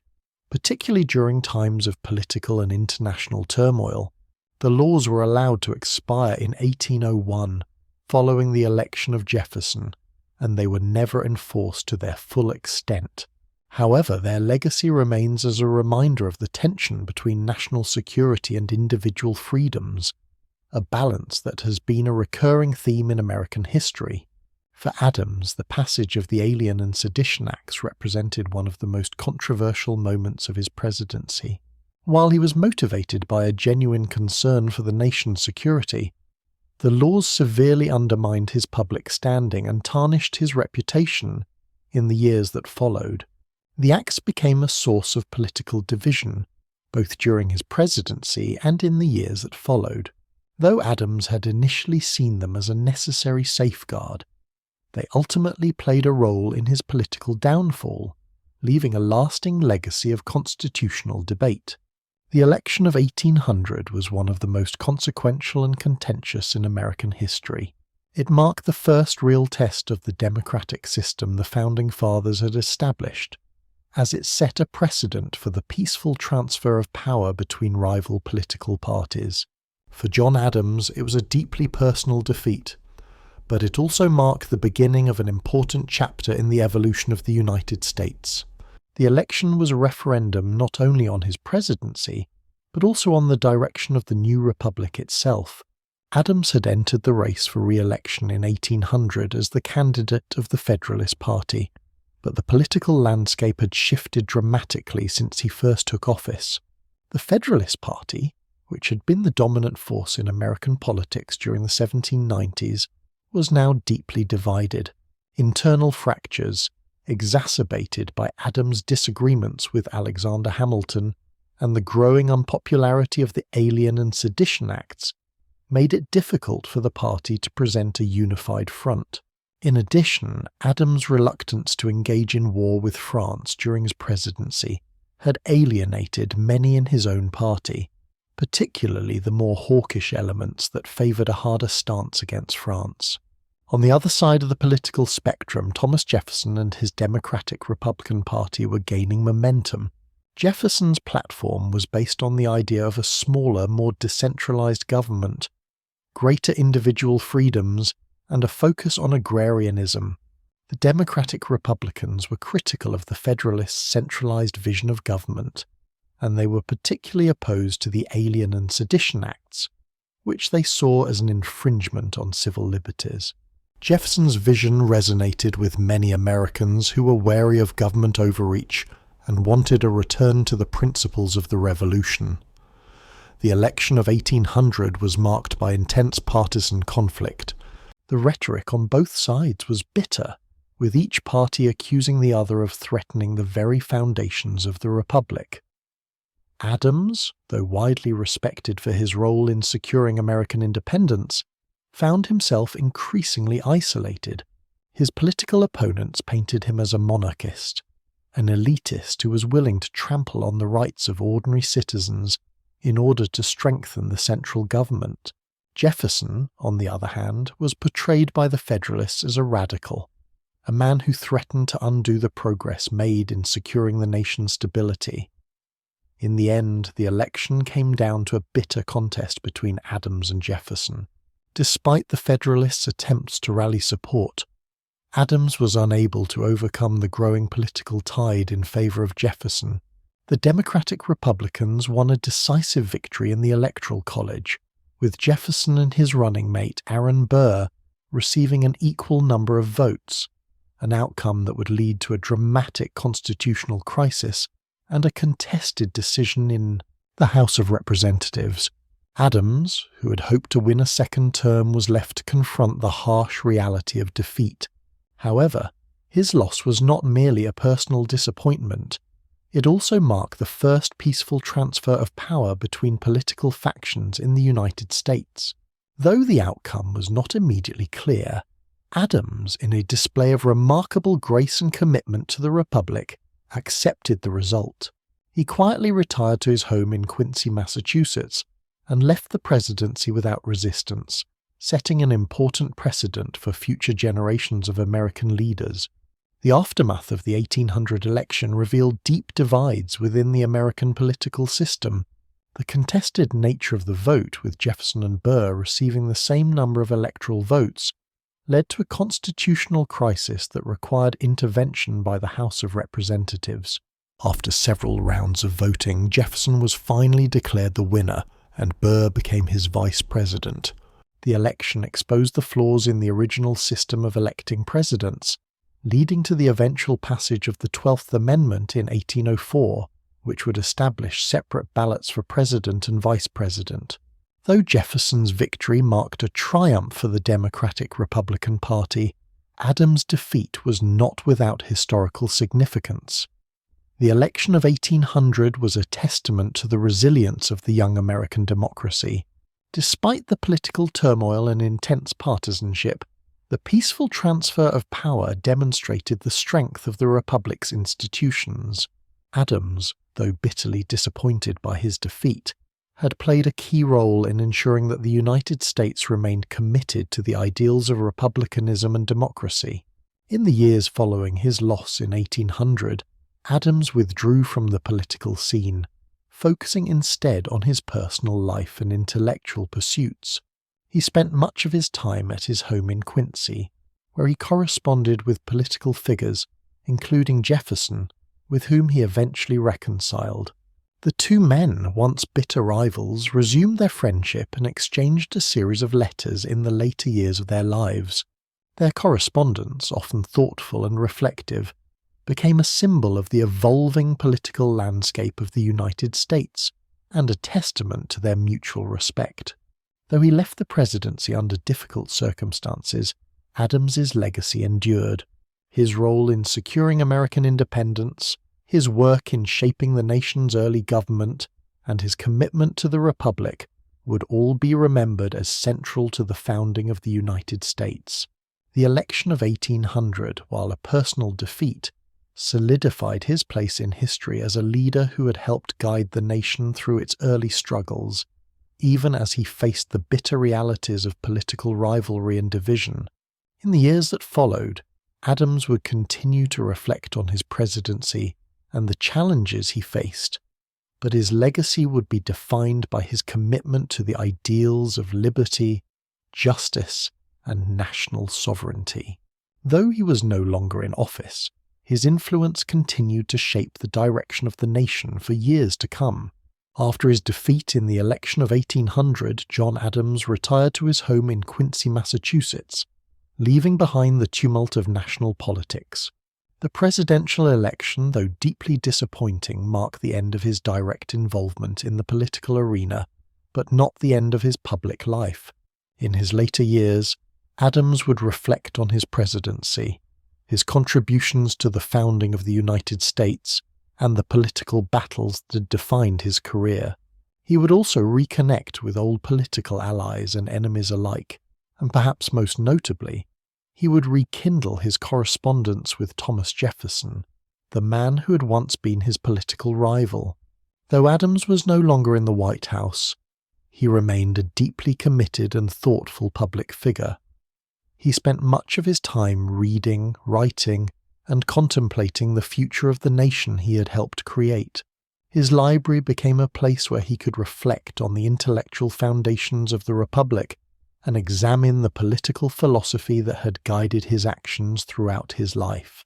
He wrote numerous letters, some to former colleagues and others to public figures of the day, offering advice, sharing his thoughts on the state of the nation, and commenting on the evolving political landscape. In these years, Adams also continued to write about the principles of the American Revolution and the importance of maintaining the ideals of liberty and self-governance. He was deeply concerned with the direction the country was taking, especially as the Democratic-Republican Party under Thomas Jefferson began to reshape the nation's policies. While Adams had been defeated by Jefferson in the election of 1800, the two men would eventually reconcile, and their correspondence in the years that followed became one of the most significant dialogues in American history. Their friendship, which had been strained during their time in office, blossomed during their retirement years. They exchanged over 150 letters discussing their thoughts on government, liberty, and the future of the United States. Their letters were often thoughtful and introspective, with both men reflecting on their roles in the creation of the nation and the challenges they had faced. In their exchanges, Adams and Jefferson found common ground despite their political differences.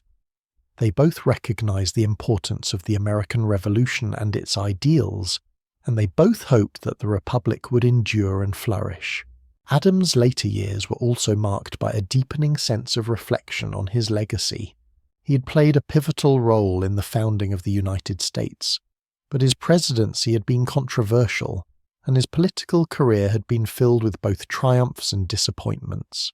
He was keenly aware of the complex and often divisive nature of his contributions, but he also took great pride in the fact that the nation he had helped to create was still standing. In the years after his retirement, Adams lived a relatively quiet life, surrounded by family and friends. He found great joy in spending time with his children and grandchildren, particularly his son, John Quincy Adams, who would go on to become the 6th President of the United States.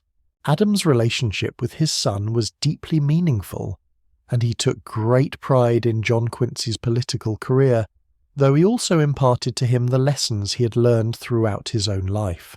Throughout his retirement, Adams continued to correspond with other prominent figures of the time, including fellow founding fathers such as Benjamin Franklin, James Madison, and John Jay. He was keenly interested in the future of the nation, particularly in how the new republic would handle challenges such as the rise of political parties, the expansion of the country, and its role on the world stage. Although he was no longer actively involved in politics, Adams maintained a deep intellectual engagement with the issues of the day. One of the most remarkable aspects of Adams' later life was his sense of historical perspective. As one of the last surviving members of the revolutionary generation, Adams took great care to reflect on the principles that had driven the American Revolution and the creation of the United States. He remained a staunch advocate for a strong federal government and believed that the nation's survival depended on its ability to preserve its republican institutions. His letters and writings from this period are full of wisdom and insight, as he considered the lessons of history and the future of the American experiment. In 1825, after years of correspondence, Adams and Jefferson both passed away. Their deaths, though separated by a few hours, mark the end of an era in American history. Adams died on July 4th, the 50th anniversary of the signing of the Declaration of Independence, a symbolic and poignant end to his remarkable life. He had lived through the tumult of revolution, the struggles of nation-building, and the challenges of governing a new republic, and his death on that day seemed fitting, a final tribute to the man who had helped give birth to the United States. Adams' death was met with deep respect and reverence, both in the United States and abroad. He was remembered as one of the key figures in the founding of the nation, a man whose principles and actions had shaped the course of history. Despite the controversies of his presidency and the criticisms he had faced during his lifetime, Adams' legacy as a patriot, statesman, and intellectual remained secure. He had, after all, been one of the architects of American independence, and had played a crucial role in the establishment of the nation's government. John Adams' legacy is as complex as it is profound, shaped by his tireless work in the revolutionary cause, his role in establishing the United States government, and his unique contributions to the philosophical and intellectual foundations of the new republic. As the second president of the United States, Adams' leadership was tested through turbulent times, yet his commitment to the principles of liberty, justice, and republicanism left a lasting imprint on the nation's political and cultural development.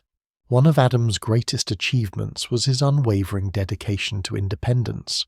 From the early days of his legal career to his participation in the Continental Congress, he championed the cause of liberty and was instrumental in securing American independence from Britain. His bold advocacy for the Declaration of Independence, where he argued for a formal separation from the British Crown, demonstrated his courage and foresight.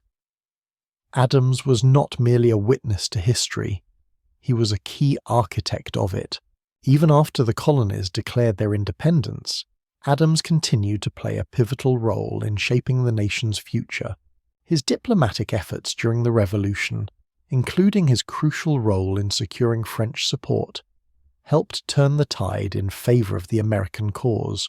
His skill in diplomacy was evident not only in France, but also in his work in the Netherlands, where he secured vital recognition and financial support for the fledgling United States. Adams understood that independence could not be sustained without international legitimacy, and his diplomatic acumen ensured the nation's survival in the early, uncertain years. As president, Adams faced the difficult challenge of navigating foreign relations, particularly with France and Britain. His decision to avoid war with France during the Quasi-War, despite significant pressure from his own party, marked him as a leader who placed the long-term interests of the nation above partisan politics. This diplomacy, although controversial at the time, ultimately ensured that the United States would not be dragged into a war it was not prepared for. Despite the controversies of his presidency, most notably the Alien and Sedition Acts, Adams remained committed to the principle of a strong, stable government. While the Sedition Act earned him the ire of political opponents and damaged his reputation, Adams believed it was necessary to protect the nation from internal subversion. Over time, however, these measures were widely seen as overreaching and were repealed, but Adams' commitment to national security remained a defining characteristic of his leadership. Adams' post-presidential years were marked by reflection and reconciliation. In his retirement, he looked back on the nation's development with a sense of both pride and concern. He saw the American experiment as fragile, and he worried about the long-term consequences of political factions and the rising power of party politics. His letters to Thomas Jefferson, written in the final years of his life, offer insight into his thoughts on the future of the Republic. Despite their political rivalry, Adams and Jefferson found common ground in their shared commitment to the ideals of the Revolution. Their correspondence is a remarkable testament to the enduring friendship and mutual respect between two of the nation's most significant figures. In the broader context of American history, Adams is often seen as one of the least celebrated founding fathers, overshadowed by figures like George Washington and Thomas Jefferson. Yet, his contributions to the nation were vital, As one of the architects of the American Revolution, Adams played a central role in transforming a collection of colonies into a unified, independent nation. His advocacy for independence, his leadership in the Continental Congress, and his work as a diplomat helped lay the foundation for the United States' place in the world. His role in the development of American political thought is equally significant. Adams believed deeply in the principles of republicanism and the importance of a government that was both strong and responsive to the will of the people. He was a staunch advocate for checks and balances, believing that the separation of powers was essential for preserving liberty. His writings, particularly his work, Thoughts on Government, influenced the formation of the U.S. Constitution and the broader development of American political institutions. Adams' legacy also lives on through his son, John Quincy Adams, who would go on to serve as the 6th President of the United States.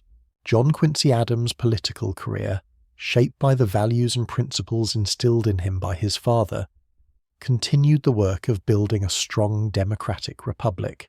Though their political paths diverged, John Quincy Adams was a staunch advocate of international diplomacy, much like his father.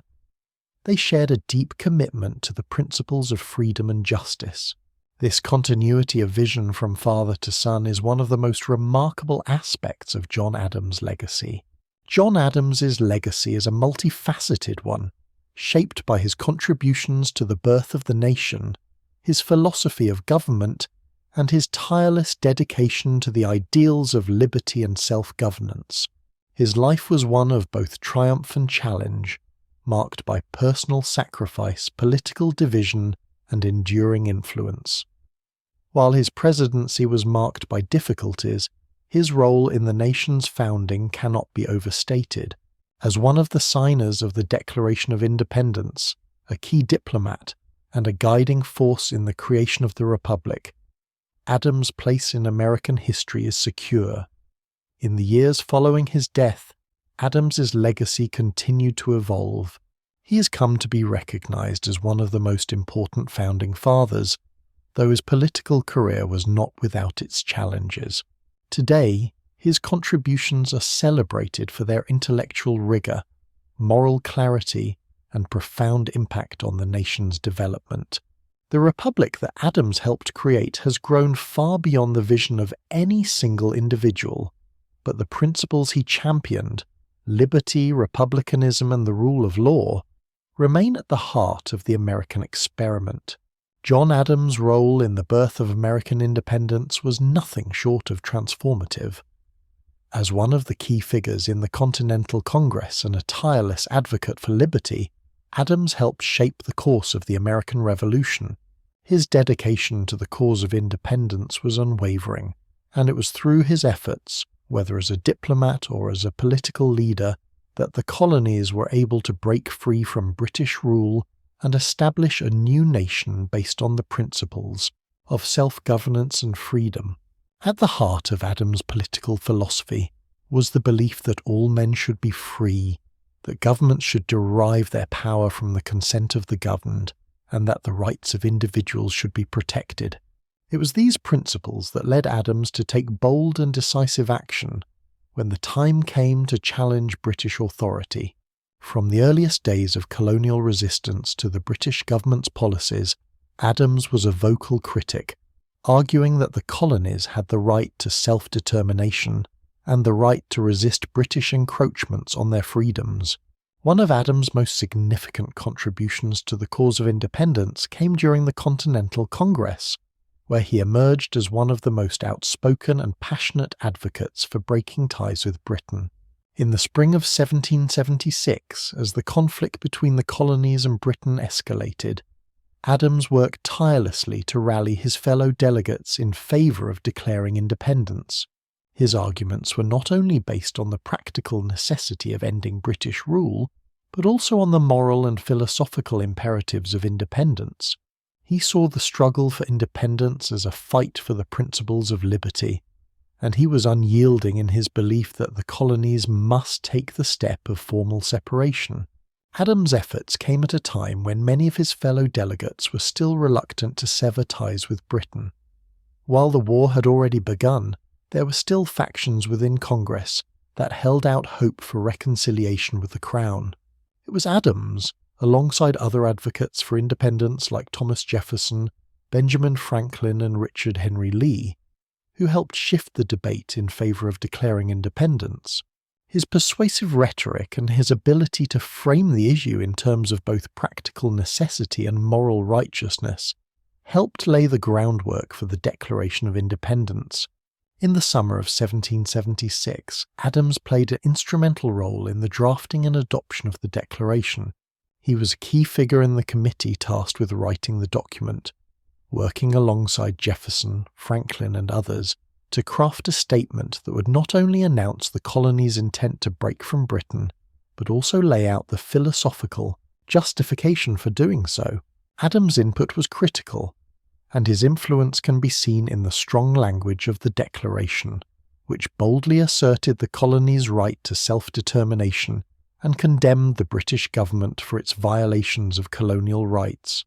The adoption of the Declaration of Independence on July 4, 1776, was a monumental moment in American history, and Adams could take pride in the fact that he had helped lead the charge for independence. The Declaration would go on to become a foundational document for the United States, outlining the principles of equality, liberty, and the right of the people to govern themselves. But even as the ink dried on the Declaration, Adams knew that the real work of securing independence was just beginning. The war for independence was still in full swing, and the fledgling nation would face immense challenges in the years to come. Adams' efforts to secure independence did not end with the signing of the Declaration. As the war progressed, he became an instrumental figure in the diplomatic efforts to secure international support for the American cause. He was sent to France in 1778 to secure a formal alliance with the French government, which had been covertly supporting the American rebels since the start of the war. Adams worked tirelessly to negotiate the terms of the treaty, and his success in securing France's military and financial support was a critical turning point in the war. His diplomatic efforts were not limited to France. Adams also played a pivotal role in securing American recognition from other European powers, including the Netherlands and Spain.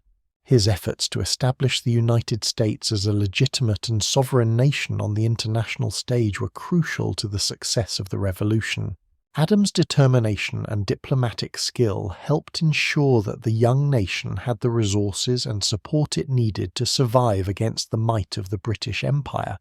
Throughout the Revolutionary War, Adams' vision for the new nation remained clear. He believed that the United States must be a republic, free from monarchical rule and based on the principles of democracy and the rule of law. His strong belief in republicanism was reflected in his work on the early foundations of the American government, including his advocacy for a system of checks and balances and the separation of powers. These ideas would later be reflected in the Constitution, which Adams helped shape as a member of the Constitutional Convention. Though Adams was not present at the signing of the Treaty of Paris in 1783, which formally ended the war, he was instrumental in negotiating the terms of the peace treaty. His role as a diplomat was critical in securing favourable terms for the United States, including the recognition of American independence and the establishment of generous borders for the new nation. The Treaty of Paris marked the official end of the Revolutionary War, and Adams could take pride in the fact that the United States had emerged victorious, having successfully secured its independence from Britain. Adams' contribution to the birth of American independence was not merely political or diplomatic. It was deeply philosophical as well. He believed that the American Revolution was not just about breaking free from British rule. It was about creating a new kind of government, one that was based on the ideals of liberty, equality, and self-determination.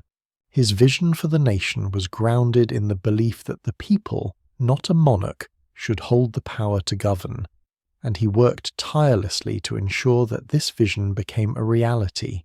In the years that followed the Revolution, Adams would continue to be a staunch advocate for the principles of independence and self-governance.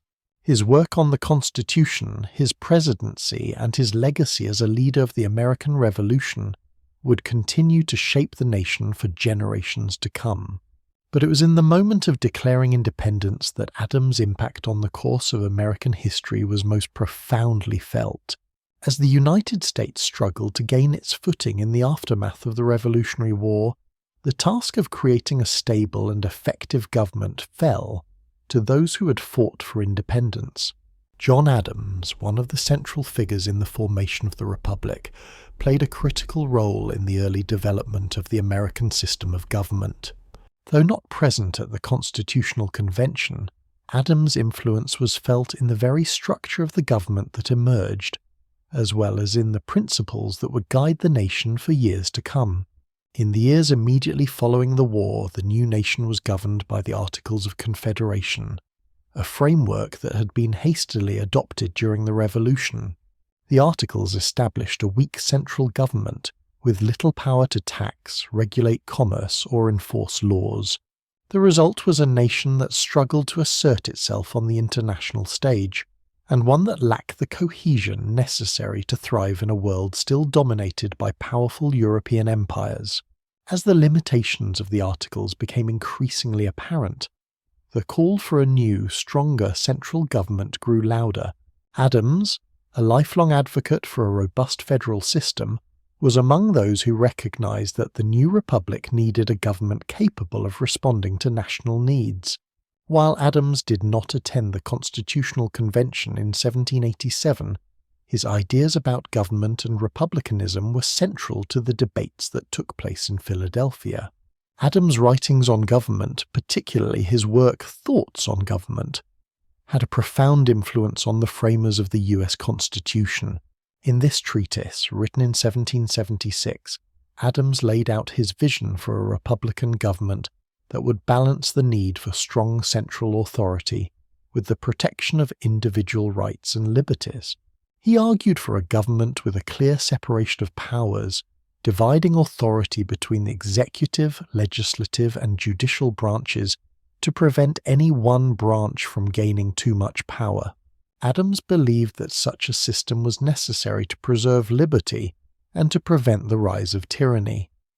His vision was reflected in the Constitution's structure. The framers of the Constitution adopted the idea of a government with separate branches, each with its own distinct powers and responsibilities. The system of checks and balances that emerged from the Constitutional Convention was designed to ensure that no one branch could dominate the others.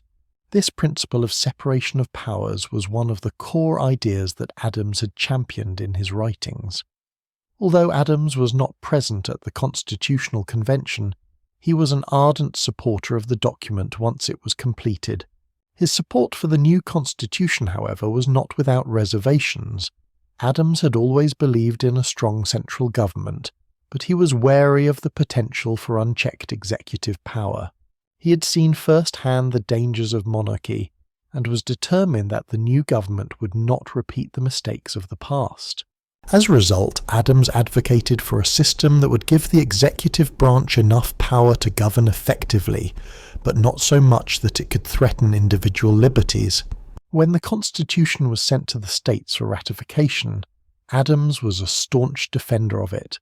Despite the vocal opposition it faced, some states were wary of a strong federal government and were concerned that the Constitution did not do enough to protect individual rights.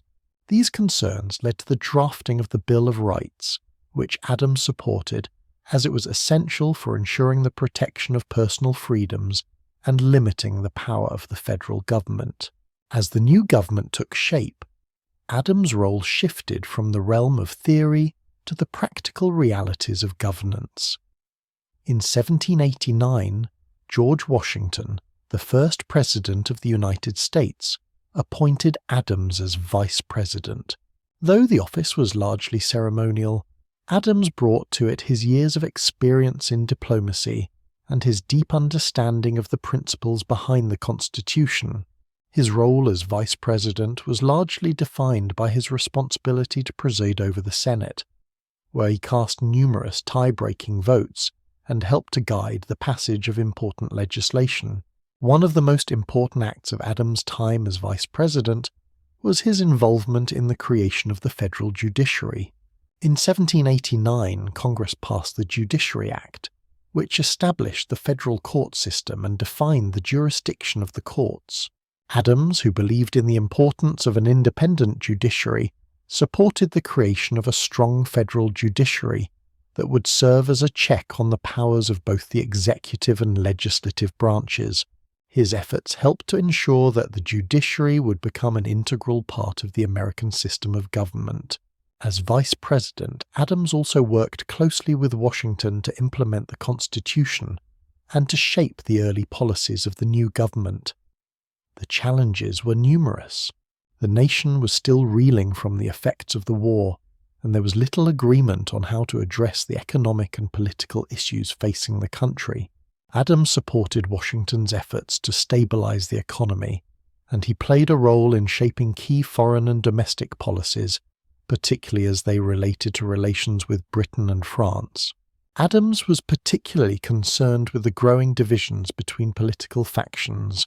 The emergence of political parties, most notably the Federalists, who supported a strong central government, and the Democratic Republicans, who favored a more limited government, signaled the beginning of a partisan divide that would continue to shape American politics for years to come. Adams, though he was a Federalist, believed that political factions were dangerous and could undermine the Republic's stability. Yet, he was often caught in the middle of these partisan struggles, particularly as tensions between the Federalists and the Democratic Republicans grew during his presidency. Despite these challenges, Adams' influence on the creation of the U.S. government cannot be overstated. His contributions to the development of the Constitution, his advocacy for a strong, balanced federal government, and his work in shaping the early institutions of the Republic were pivotal in ensuring the survival and success of the United States. Adams' ideas about the separation of powers, checks and balances, and the importance of an independent judiciary became cornerstones of American governance and helped establish the United States as a democratic republic. The relationship between John Adams and Thomas Jefferson, two of the most significant figures in American history, was one of both deep camaraderie and profound rivalry.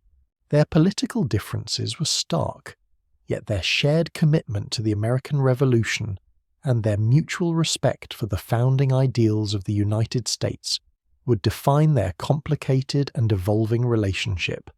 Their legacy, intertwined for much of their lives, ultimately came to symbolize the broader struggle of a fledgling nation navigating its political identity in a rapidly changing world. In the early days of the American Revolution, Adams and Jefferson were allies, both serving in the Continental Congress as outspoken advocates for independence. Adams was a tireless champion for a complete break from Britain, and Jefferson, as the principal author of the Declaration of Independence, was the embodiment of the intellectual ideals that fueled the Revolution. Their shared cause during the Revolution created a foundation of respect, though their differing political philosophies would soon place them on opposite sides of the nation's emerging political landscape. Adams, a Federalist, believed in a strong central government, a robust executive branch, and a system of checks and balances to prevent any one branch from gaining too much power. He had witnessed the dangers of anarchy during the Revolution, and believed that a powerful federal government was essential to maintaining order and ensuring the survival of the Republic. Jefferson, on the other hand, was a Democratic Republican who championed a limited government and a decentralized vision of American democracy. He feared the concentration of power in a central authority and advocated for a government that would allow the states greater autonomy and preserve the agrarian character of the country. These differences in political philosophy were amplified during Adams's presidency, particularly with the passage of the Alien and Sedition Acts in 1798. Jefferson, who viewed the act as an overreach of federal power, opposed them vehemently, leading to growing animosity between the two men. Jefferson's Republican Party, which advocated for states' rights and a more strict interpretation of the Constitution, was deeply critical of Adams' Federalist policies. Despite their shared revolutionary roots, the growing political divisions between the two men marked a shift from allies to adversaries. In the election of 1800, Adams faced Jefferson as his opponent for the presidency. The campaign was bitter and personal, with both sides levelling accusations at each other. Adams was portrayed by Jefferson's supporters as an aristocratic monarchist, while Jefferson was painted by the Federalists as a radical who would unravel the nation's foundations. The election ultimately led to Jefferson's victory, and Adams's defeat marked the end of his presidency. However, their rivalry would not remain a permanent rift. Over the years following the election, a remarkable transformation took place in their relationship. Both men, having retired from active political life, began to correspond more frequently, especially after 1812. Despite their differences, Adams and Jefferson found common ground in their shared experiences as founders of the United States, and their letters became a means for both men to reflect on the principles that had guided them throughout their political careers. Their correspondence, spanning over a decade, is one of the most enduring intellectual legacies of the early United States. The letters reveal two men who, despite their political differences, were deeply committed to the success of the American experiment. They exchanged views on a wide range of topics, from government and politics to philosophy and history, and their letters offer invaluable insight into the thoughts of two of the nation's most important founders. In one of their most famous exchanges, Adams and Jefferson reflected on the meaning of the American Revolution and the principles it represented. Adams, ever the advocate for a strong federal government, stressed the importance of the Constitution and the need for a stable political system that would preserve the ideals of liberty. Jefferson, in contrast, emphasized the importance of individual rights and the dangers of centralized power. Their conversations, though marked by differing perspectives, were a testament to their shared commitment to the principles of self-governance and freedom. Their correspondence also revealed a sense of mutual admiration and respect. By the time they resumed their letters, both men had come to recognize the contributions of the other to the creation of the United States. Adams expressed admiration for Jefferson's role in drafting the Declaration of Independence, while Jefferson acknowledged Adams' contributions as a diplomat and political leader. The letters serve as a reminder of their shared commitment to the revolutionary cause, despite the political divisions that had separated them during their careers. In 1826, just hours apart, John Adams and Thomas Jefferson died on the 50th anniversary of the signing of the Declaration of Independence. Their deaths, though separated by time, symbolized the end of an era in American history. The two men, who had been instrumental in securing American independence, were now gone, but their legacy lived on in the nation they helped create. Their deaths, occurring on the same day, have been seen as a fitting tribute to the bond between them. Despite their political differences, Adams and Jefferson had shared a profound connection as architects of American freedom. Their legacy, shaped by their political careers and their personal reconciliation in later life, serves as a reminder of the complexities of political life and the enduring power of ideas. Adams and Jefferson may have disagreed on many aspects of governance and political philosophy, but they were united in their commitment to the American experiment. Their shared vision of a republic founded on the principles of liberty, justice, and self-governance helped lay the foundation for the United States as a democratic nation. In their personal and political lives, both men played an indispensable role in the creation of a new nation, and their friendship, rekindled in their later years, remains one of the most poignant and powerful stories in American history. John Adams' role in the American Revolution was fundamental, both as a political leader and as a visionary who helped define the nation's identity. From the earliest moments of colonial resistance to British rule, Adams was at the forefront advocating for independence, liberty, and self-determination. His contributions to the American Revolution were not only political and legal, but intellectual and philosophical, as he worked tirelessly to shape the future of a nation founded on the principles of freedom.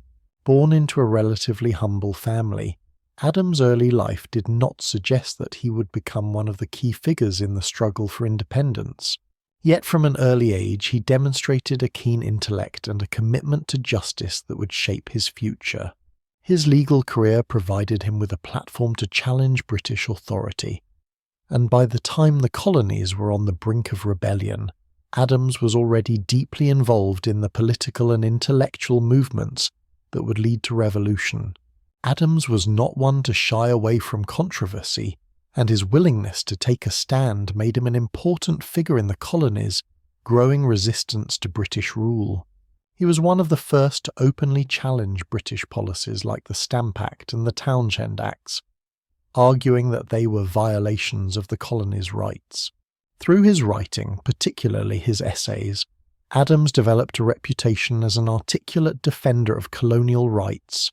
His keen legal mind and his ability to frame complex ideas in clear, persuasive language made him an important spokesperson for the revolutionary cause. One of Adams's most significant early contributions came in 1770, when he famously defended the British soldiers involved in the Boston Massacre. Though it would seem to run counter to his revolutionary sympathies, Adams understood the importance of a fair trial and the need to uphold the rule of law, even when it might be politically unpopular. His defense of the soldiers, which resulted in their acquittal on most charges, was a bold demonstration of his belief in justice over partisanship. Adams later said that this case solidified his own political views, showing him the dangers of mob rule and the importance of a just legal system, a principle he would carry throughout his public career. By 1774, as tensions between the colonies and Britain continued to rise, Adams was elected as a delegate to the Continental Congress, where his influence would reach its peak. The Congress, convened to address the increasingly repressive actions of the British government, became the platform for Adams' most significant political efforts. As a member of the Congress, Adams worked tirelessly to galvanize his fellow delegates toward a more radical course of action, one that would ultimately lead to the Declaration of Independence. Adams' commitment to independence was unwavering, even when others in the Congress were still hesitant. He was not merely an advocate for independence as a means of escaping British rule, but also as a necessary step in securing the principles of liberty and self-governance that he believed were inherent to human nature. His political vision was rooted in the idea that the colonies could, and should, govern themselves, free from the domination of an empire that did not represent their interests. In 1776, Adams was a key figure in the push for the colonies to declare independence. He worked closely with other prominent figures, including Thomas Jefferson, Benjamin Franklin, and Richard Henry Lee, to secure the passage of the Resolution for Independence. While the idea of independence was still controversial, Adams was unrelenting in his belief that it was the only way forward.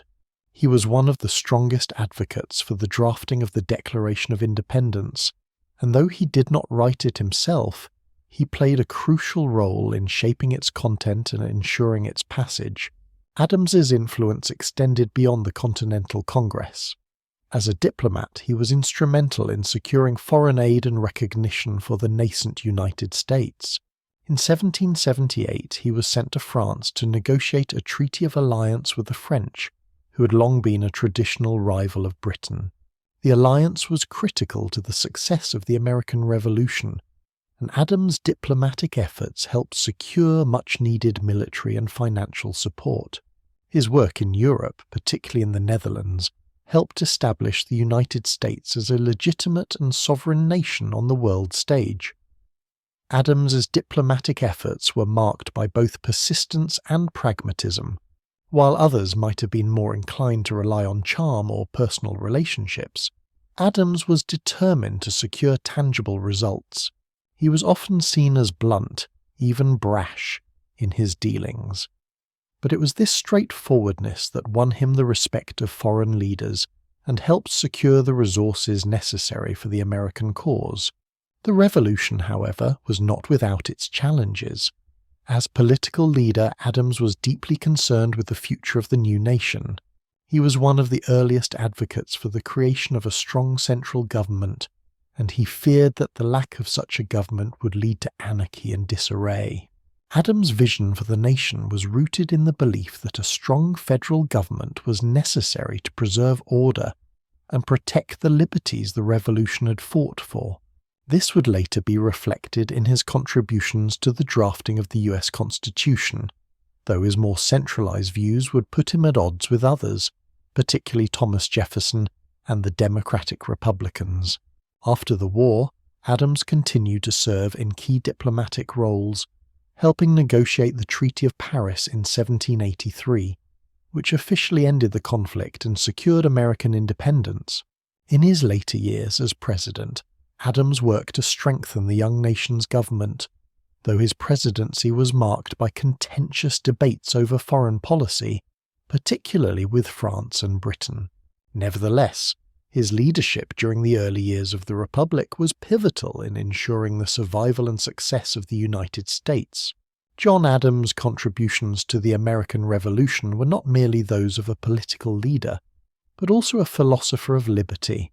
His belief in the importance of a government that balanced power and protected individual rights was central to his vision for the future of the United States. He was committed to the ideals of independence not just as a matter of separation from Britain, but as a matter of ensuring that the new nation would be a beacon of freedom for generations to come. Adams may not have always been the most popular or the most celebrated figure among his peers, but his legacy as a leader of the American Revolution is secure. He was a man who, through his actions, shaped the course of history and helped lay the foundation for the United States as a democratic republic. His commitment to the principles of liberty and his tireless dedication to the cause of independence make him one of the most significant figures in the founding of the United States. One of the most lasting and often underappreciated aspects of John Adams' legacy is his critical role in shaping American diplomacy. As one of the nation's first ambassadors and diplomats, Adams helped to define the country's foreign relations and set the stage for future international engagement. His efforts abroad, particularly in Europe, not only secured vital support during the Revolutionary War, but also established the United States as a sovereign entity on the global stage. When the Revolutionary War broke out, Adams was immediately aware that American independence could not be achieved through military force alone.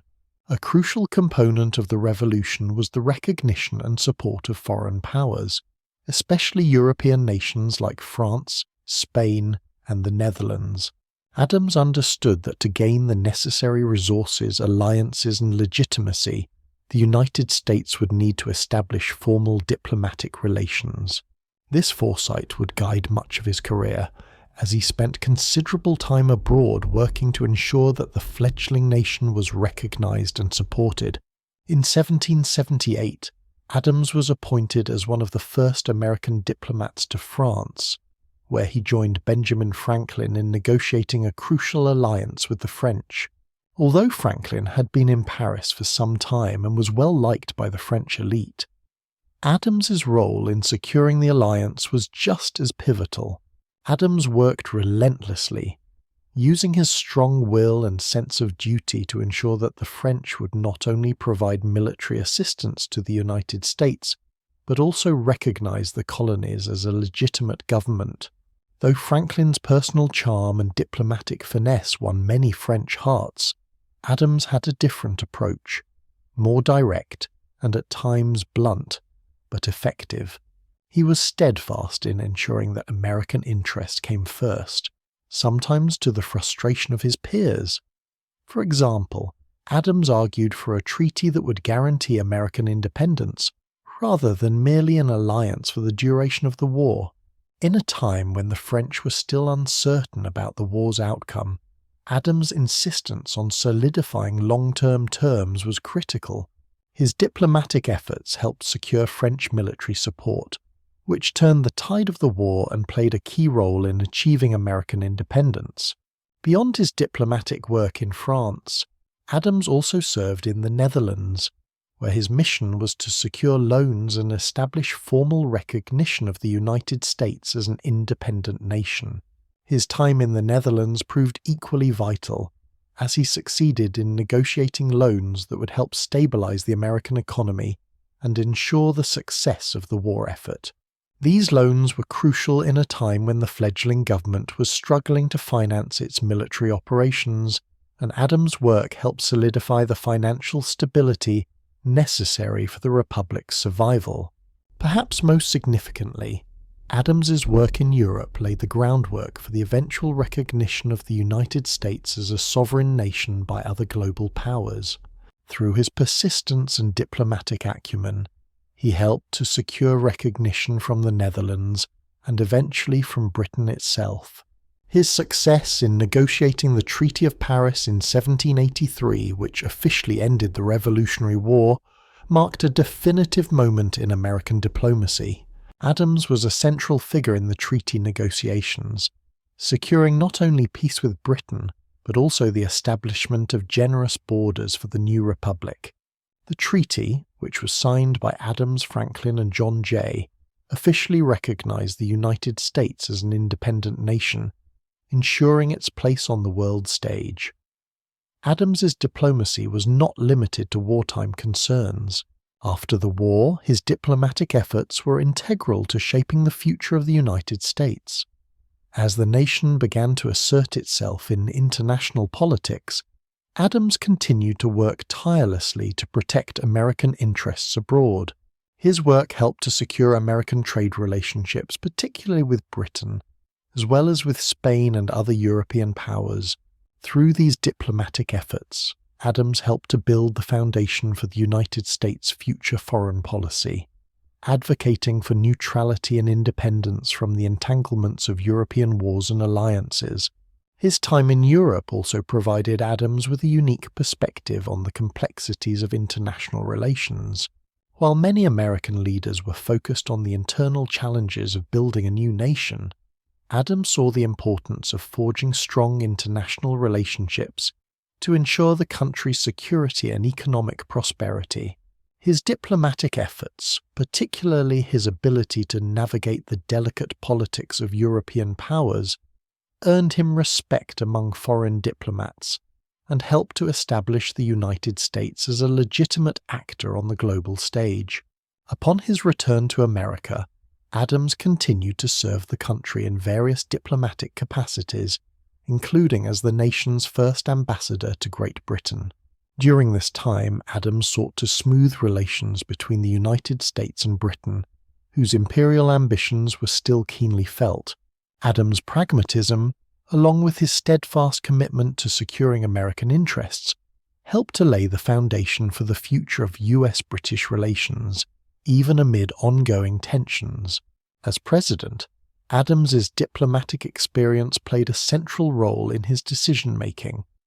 His strong belief in the importance of maintaining neutrality in foreign affairs guided his policy during the quasi-war with France.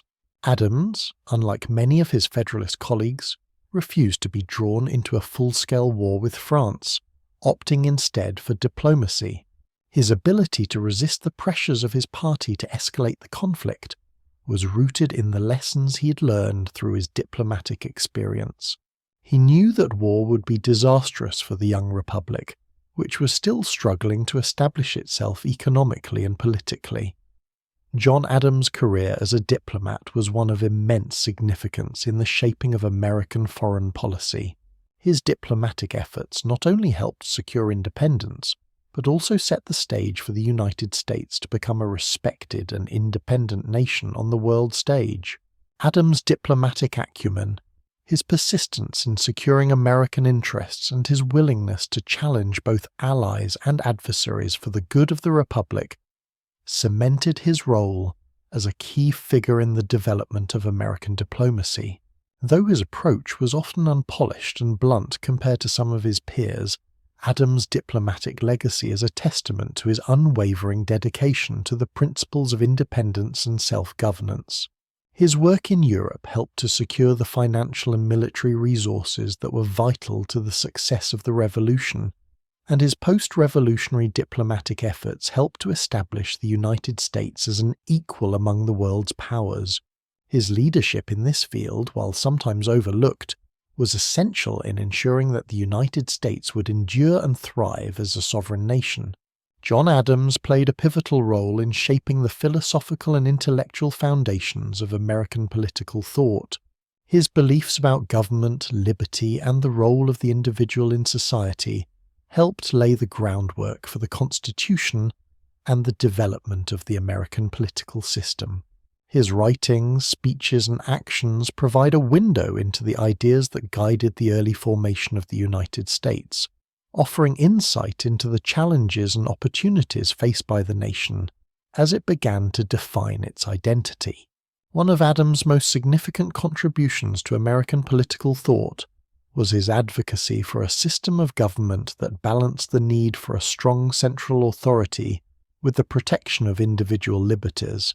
Unlike many of his contemporaries, Adams was not swayed by the idealistic rhetoric of a purely democratic system. He believed that human nature was inherently flawed and that the passions of the people could lead to chaos and instability. As a result, Adams argued for a government that was structured in such a way that it would restrain the excesses of the majority while still preserving the rights of individuals. Adams's vision of government was rooted in the classical principles of republicanism.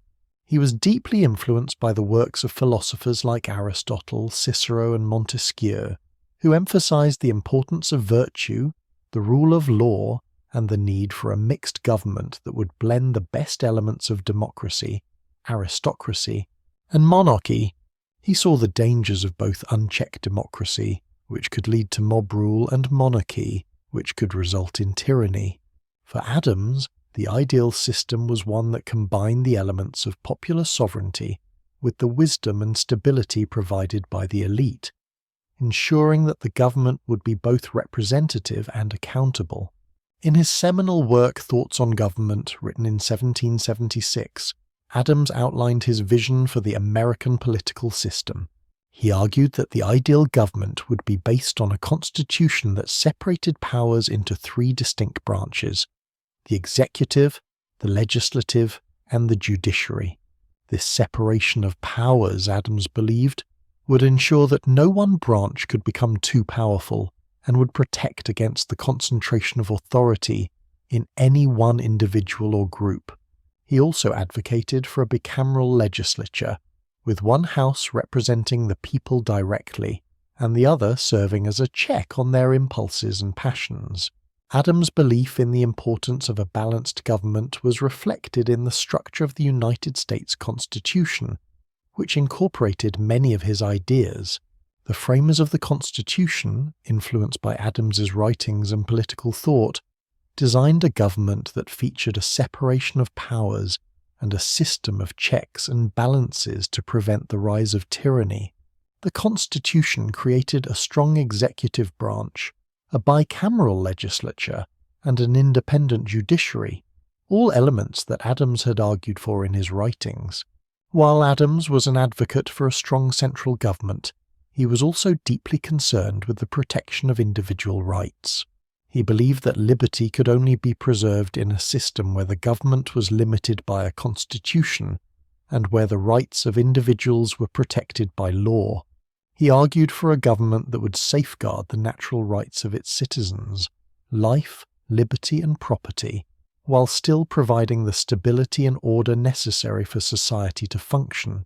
In this regard, Adams' political thought was aligned with the ideas of the Enlightenment, which emphasized reason, individualism, and the importance of law in safeguarding human rights. Adams' commitment to the protection of individual rights was evident in his role in advocating for the Bill of Rights. Although Adams was not a member of the Constitutional Convention, he supported the addition of a Bill of Rights to the Constitution to ensure that the government would not infringe upon the liberties of the people. He believed that a written Bill of Rights was essential to prevent the abuse of power by the federal government and to provide a clear framework for protecting the rights of individuals. Despite his strong support for a government that would protect individual rights, Adams also believed that political stability required a certain level of social hierarchy. He was not a proponent of complete egalitarianism, believing that a certain level of social order and authority was necessary for society to function. In this sense, Adams' political philosophy was shaped by a pragmatic view of human nature, one that recognized the need for authority and structure, but also valued the rights and freedoms of individuals. As the United States evolved and political parties began to form, Adams' ideas about government and liberty continued to influence American political thought. His vision of a balanced government, with its emphasis on checks and balances and the separation of powers, became a cornerstone of American political philosophy. Though Adams was not always in agreement with his political opponents, especially Thomas Jefferson and the Democratic Republicans, his belief in the importance of a strong central government and the protection of individual rights provided a framework for many of the political debates that followed. Adams' ideas also had a profound impact on the development of American foreign policy. He was one of the first leaders to advocate for a policy of neutrality in international conflicts, believing that the United States should avoid entangling alliances with foreign powers. This principle of neutrality, which Adams championed during his presidency, became a cornerstone of American foreign policy for much of the 19th century. Adams' commitment to neutrality was grounded in his belief that the United States, as a young and fragile republic, could not afford to become embroiled in European conflicts that did not serve its national interests. In the years following Adams' presidency, his political thought continued to influence the direction of the United States. His ideas about the role of government, the protection of individual rights, and the importance of a balanced political system were reflected in the actions of his successors and in the broader evolution of American political thought. Though some of his views, particularly his support for a strong central government, were later challenged by figures like Jefferson and Andrew Jackson, Adams's vision of a government that balanced liberty with stability remained a key part of the American political tradition. John Adams, through his leadership, writings, and diplomatic efforts, played a significant role in the development of American nationalism. The concept of a unified American identity, distinct from the British Empire, was something that Adams not only helped to establish, but also worked to nurture throughout his life. From the early days of colonial resistance to British rule to the formation of the new republic, Adams was at the forefront of efforts to cultivate a sense of shared purpose among the disparate colonies and, later, the newly formed states. Adams was a firm believer that the survival of the United States depended on its unity and the creation of a national identity that transcended regional economic and cultural divisions. In his early political career, he recognized that the colonies had long been separate entities, each with its own interests and concerns. However, with the growing threat from Britain, it became clear that the colonies needed to unite if they were to succeed in their struggle for independence. During the Second Continental Congress in 1775 and 1776, Adams was instrumental in pushing for unity among the colonies. While many of his fellow delegates were still hesitant to sever ties with Britain, Adams' vision of an independent republic was clear. He argued that the colonies must not only fight for their rights, but also embrace the notion of a united nation, one that would no longer be subject to British rule. His advocacy for the Declaration of Independence was a critical step in fostering a sense of national identity, as it was not only a formal break from Britain, but also a declaration that the colonies were now a united entity with a common cause. One of Adams' most significant contributions to the development of American nationalism came through his role in securing international recognition for the United States. As a diplomat, he was instrumental in forging alliances with European powers, particularly France, which provided essential military and financial support during the War for Independence. Adams understood that independence could not be secured solely through military action. It also required recognition by the international community. His work in securing the Treaty of Paris in 1783, which formally ended the Revolutionary War and recognized the sovereignty of the United States, was a pivotal moment in the nation's journey toward national identity. Adams' efforts were not limited to international diplomacy. At home, he worked tirelessly to shape the political and institutional foundations of the United States. As one of the key figures in the drafting of the U.S. Constitution, Adams advocated for a strong central government, which he believed was essential to fostering unity among the states. The Articles of Confederation, which had been the nation's first constitution, were insufficient in providing a framework for a stable government. Adams recognized that a more centralized structure, with a clear separation of powers, was necessary to ensure both national unity and the protection of individual rights. His political vision emphasized the need for a government that could balance the demands of federal power with the rights of individual states. While Adams was a staunch supporter of a strong national government, he also believed that the rights and liberties of the people should be protected through checks and balances. His ideas about government, though often overshadowed by those of his contemporaries like Thomas Jefferson and James Madison, were fundamental in shaping the U.S. Constitution and establishing the basic principles of American political thought. One of Adams' most important contributions to the development of American nationalism came during his presidency, when he worked to solidify the United States' place in the international order. His decision to avoid war with France during the Quasi-War, despite pressure from within his own party, was an important moment in the nation's early history. Adams' resolve to pursue diplomacy, rather than military conflict, demonstrated the maturity and responsibility of the new republic. It was a clear signal that the United States was committed to peaceful relations with foreign powers, reinforcing the notion of the United States as a sovereign and independent nation. Adams's leadership also helped to reinforce the idea of American exceptionalism, the belief that the United States was unique among nations, both in its commitment to liberty and in its potential to shape the course of history.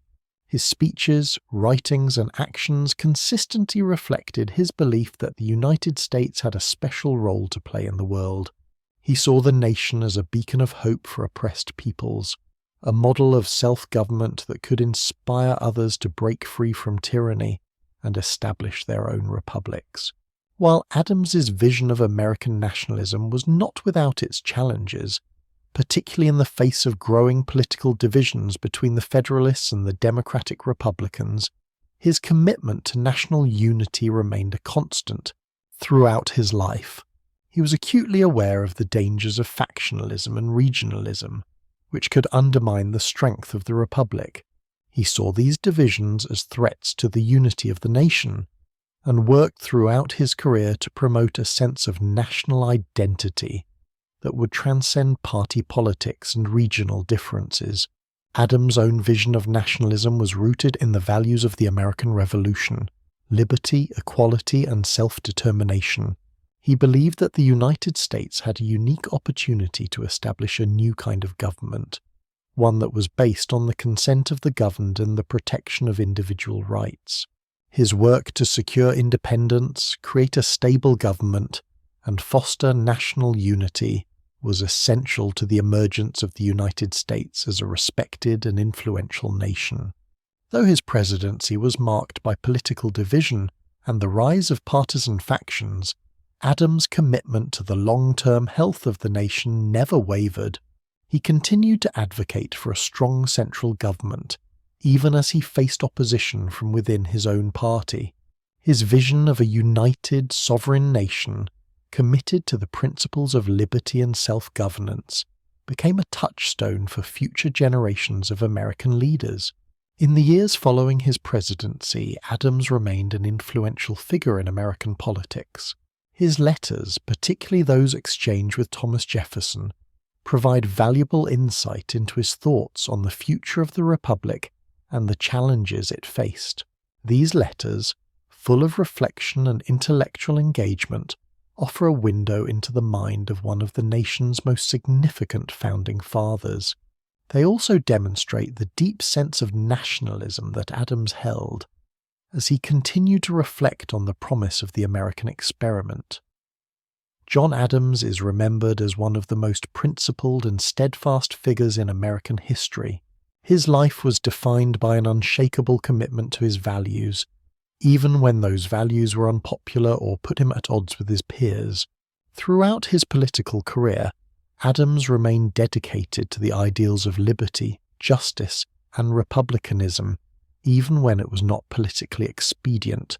His unwavering belief in these principles helped to shape the United States as a nation built on ideals rather than on power or expediency. From his early days as a lawyer in Braintree, Massachusetts, Adams demonstrated a commitment to fairness and justice that would define his career. As a young attorney, he took on controversial cases, including his famous defense of the British soldiers involved in the Boston Massacre. Though many in the colony were enraged by the soldiers' actions, Adams believed that every person, no matter their guilt or the public opinion against them, deserved a fair trial. His decision to defend the soldiers, despite knowing it would anger many of his fellow colonists, reflected his belief in the rule of law and the importance of justice over popular sentiment. Adams' commitment to principle was evident not only in his legal career but also in his role in the American Revolution. As tensions between the American colonies and Britain grew, Adams quickly became one of the most vocal advocates for independence. Unlike some of his contemporaries, Adams did not simply seek redress of colonial grievances. He sought a complete break from Britain and the establishment of an independent nation. His drive for independence was rooted in his belief that the colonies had the right to self-govern and that British rule was incompatible with the liberties the colonists held dear. This commitment to independence was not without personal and political costs. Adams' fierce advocacy for separation from Britain was controversial, even among his fellow colonists. Many still hoped for a peaceful resolution with Britain, and some were fearful of the consequences of rebellion. But Adams' dedication to his principles led him to push for what he believed was right, regardless of the political ramifications. His relentless pursuit of independence, even when it was not popular, made him one of the central figures in the American Revolution. As a member of the Continental Congress, Adams worked tirelessly to rally his fellow delegates to the cause of independence. He was instrumental in securing the adoption of the Declaration of Independence in 1776, a document that would become the foundation of American freedom and liberty. Adams, alongside figures like Thomas Jefferson and Benjamin Franklin, helped to shape the Declaration's message, ensuring that it not only declared the colony's intent to separate from Britain, but also outlined the philosophical basis for this bold decision. Adams' commitment to principle did not end with the Declaration of Independence. As a diplomat, he worked relentlessly to secure foreign support for the American cause. His diplomacy was not always popular, particularly when it came to his relationship with France. While many Americans were eager to gain French support for the war effort, Adams remained firm in his belief that the United States should be treated as an equal partner in any alliance. His insistence on securing favourable terms with France and other European powers helped establish the United States as a legitimate and sovereign nation. This same dedication to principle was evident during Adams' presidency. One of the most defining moments of his time in office came when he decided to avoid war with France during the Quasi-War of the late 1790s. Despite immense pressure from his fellow Federalists to engage in full-scale war with France, Adams refused. He believed that the United States, still a young and fragile nation, could not afford to become embroiled in a war with a European power, especially one that was not in America's best interests. His decision to pursue diplomacy over war was an act of political courage, as it put him at odds with many in his own party and led to his eventual political isolation. Adams' decision not to go to war with France has been praised by historians as one of his most principled acts as president. It demonstrated his long-term vision for the country, as he understood that the survival and success of the United States depended on avoiding unnecessary conflicts and maintaining a focus on building a stable and peaceful nation. While his decision was unpopular with some, it proved to be the right one, as the Treaty of Paris in 1800 restored peace with France without a full-scale war. Throughout his life, Adams's principles were tested by the political realities of his time. As president, his support for the Alien and Sedition Acts of 1798, which sought to suppress political opposition and curtail civil liberties, was one of the few missteps in his otherwise principled career. Though Adams believed these laws were necessary to protect the young republic from internal threats, they were deeply unpopular and led to accusations that he had betrayed the very principles of liberty and justice he had fought for during the Revolution. Adams' support for the Alien and Sedition Acts remains one of the most controversial aspects of his legacy. However, even in his later years, he stood by his decision, believing that the laws were necessary to protect the nation during a time of crisis. This complex and nuanced approach to governance demonstrates Adams' unwavering commitment to his principles, even when those principles led him to make difficult and unpopular decisions. Despite his political losses and moments of controversy, Adams remained true to his belief in the importance of a government based on principles, not power. His belief in the rule of law, his commitment to liberty, and his vision of a republic grounded in justice and equality were the guiding lights of his career. Even in his final years, when he looked back on his presidency and the choices he had made, Adams remained convinced that his dedication to these ideals had been the right course for the nation. John Adams' life was a testament to the power of principle in shaping the course of history. He was not swayed by popularity, power, or political expediency, but instead followed his deep-seated belief in the ideals of liberty, justice, and self-governance. His commitment to these values was evident in every action he took, from his defense of the British soldiers in the Boston Massacre to his work in securing American independence and his leadership during the early years of the Republic. Adams' legacy as a man of principle is a cornerstone of American political thought and an example for future generations of leaders who would carry forward the ideals of the American Revolution.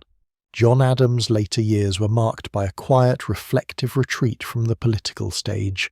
After his presidency ended in 1801, Adams returned to his home in Quincy, Massachusetts, where he lived for the remainder of his life. Despite his withdrawal from active politics, Adams remained deeply engaged with the intellectual and political developments of the new nation. He continued to write and correspond with fellow founding fathers, and his thoughts on the early years of the American Republic provide important insight into the political and philosophical underpinnings of the United States. In retirement, Adams's relationship with his political rival Thomas Jefferson, which had once been marked by tension and animosity, underwent a remarkable transformation. After the bitter 1800 election, which saw Jefferson triumph over Adams, the two men spent several years estranged from each other. However, in the early 1810s they began to correspond once again. Their letters, which continued for years, became a powerful symbol of reconciliation and mutual respect. The correspondence between Adams and Jefferson was not only a reflection on their shared history, but also a thoughtful meditation on the principles of republicanism, liberty, and governance. This exchange provided both men with an opportunity to reflect on the early successes and struggles of the United States, as well as their roles in its founding. Adams' letters were filled with reflections on the early years of the United States. He often looked back on the American Revolution and the long journey to independence, considering both the successes and the missteps. Though he was proud of the nation's achievements, he was also deeply concerned about its future. He saw the dangers of factionalism and party politics, which were beginning to take root in the country. Adams had long believed that political parties were a threat to the unity of the nation, and his warnings about the perils of partisanship proved prescient as the early republic grappled with growing ideological divisions. Adams also spent considerable time reflecting on his own legacy. He was keenly aware of the complexities of his political career, particularly his presidency, which had been marked by both achievements and controversies. His decision to avoid war with France during the Quasi-War was often seen as a courageous act, but his support for the Alien and Sedition Acts left a stain on his legacy. These laws, which restricted free speech and targeted political dissent, were deeply unpopular and had been a source of significant political and personal conflict for Adams during his time in office. In his later years, Adams seemed to regret his support for the acts, though he defended them at the time as necessary to protect the nation during a period of international instability. Despite his occasional missteps, Adams remained committed to the principles of the American Revolution. He was deeply invested in the idea that the United States should be a republic governed by laws, not by the whims of powerful individuals. His reflections on the early years of the nation reveal a man who believed that the United States had the potential to be an example to the world, but also someone who recognized the fragility of democracy. Adams believed that for the United States to endure, it would require constant vigilance and dedication to its founding ideals. In his later years, Adams also took great pride in the achievements of his son, John Quincy Adams, who would go on to serve as the 6th President of the United States. While John Quincy's presidency would be marked by its own challenges, Adams saw his son as the continuation of the work that he and Jefferson had begun. The relationship between the two Adamses was a complex one, shaped by both deep respect and occasional tension. Nevertheless, John Adams found great joy in seeing his son assume the mantle of leadership, knowing that the legacy of the American Revolution was being carried forward. As Adams neared the end of his life, his thoughts often turned to the future of the American Republic. Though he had lived through the Revolutionary period and seen the birth of the nation, he remained uncertain about its ultimate fate. He saw the United States as a grand experiment, one that could succeed or fail depending on the strength of its institutions and the character of its people.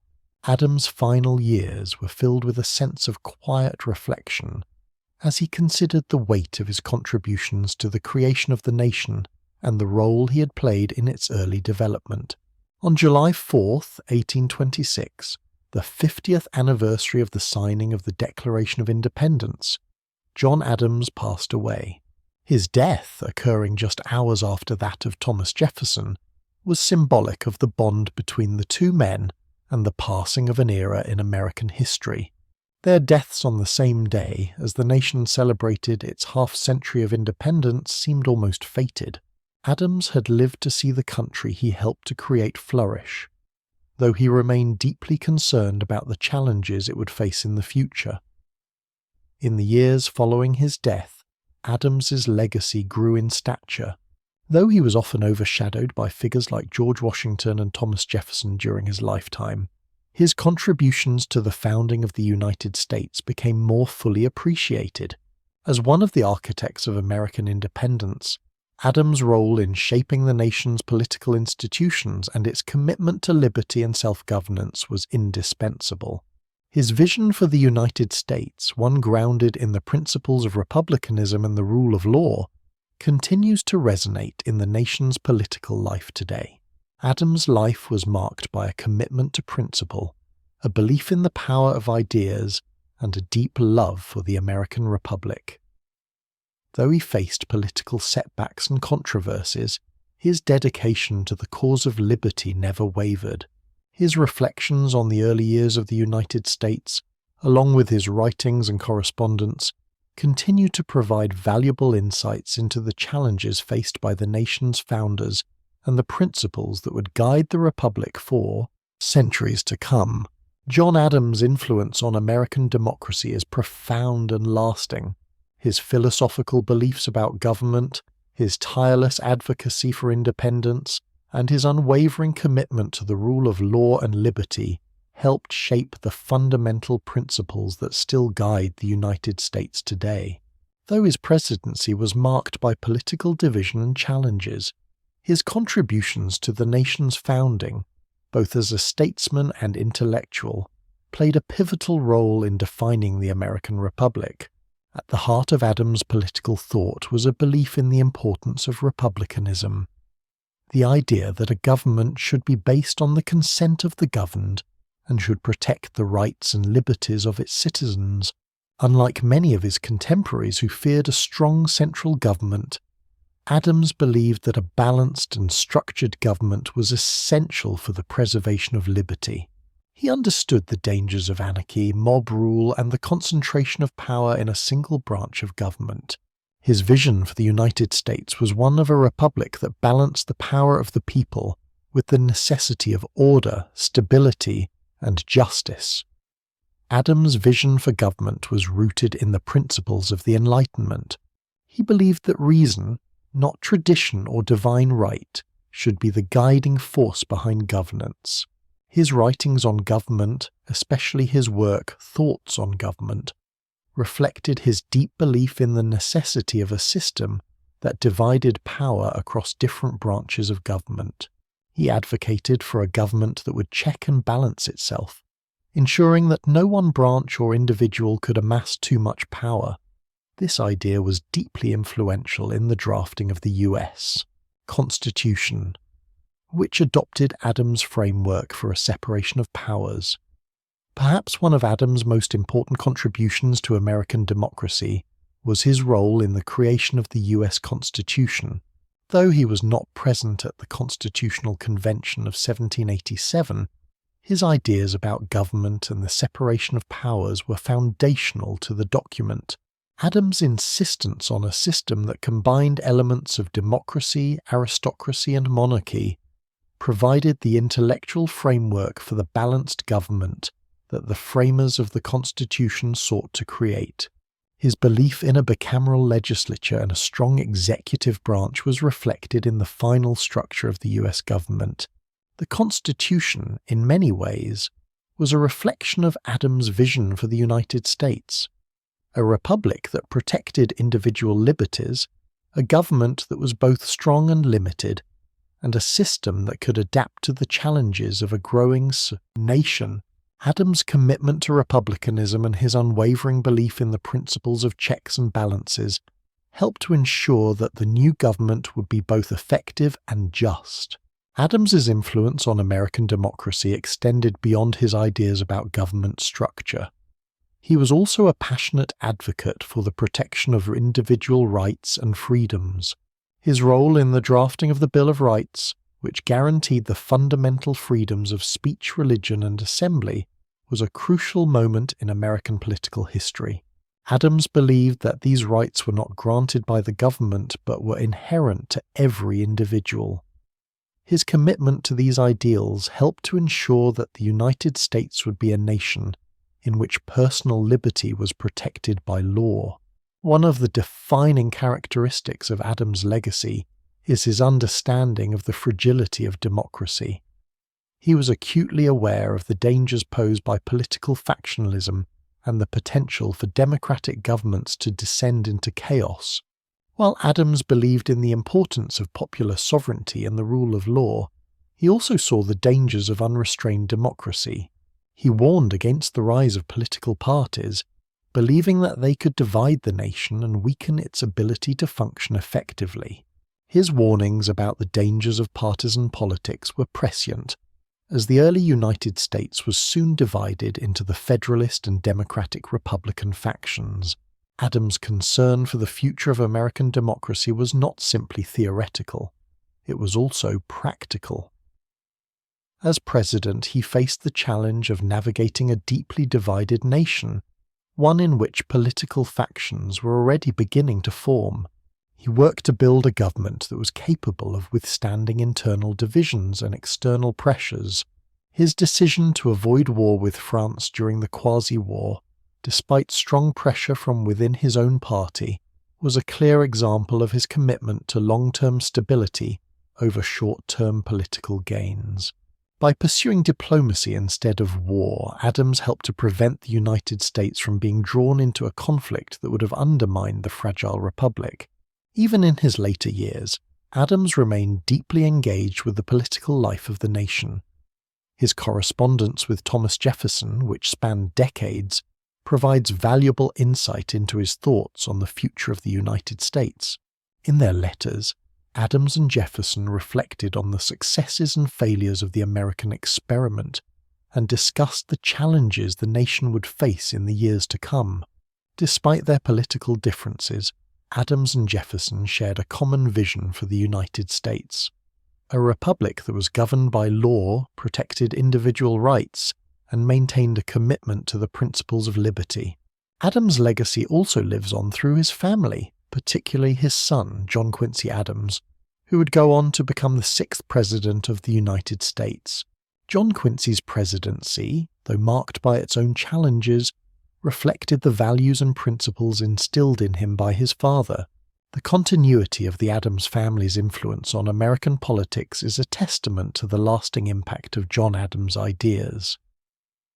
In the years following his death in 1826, John Adams' legacy has continued to evolve.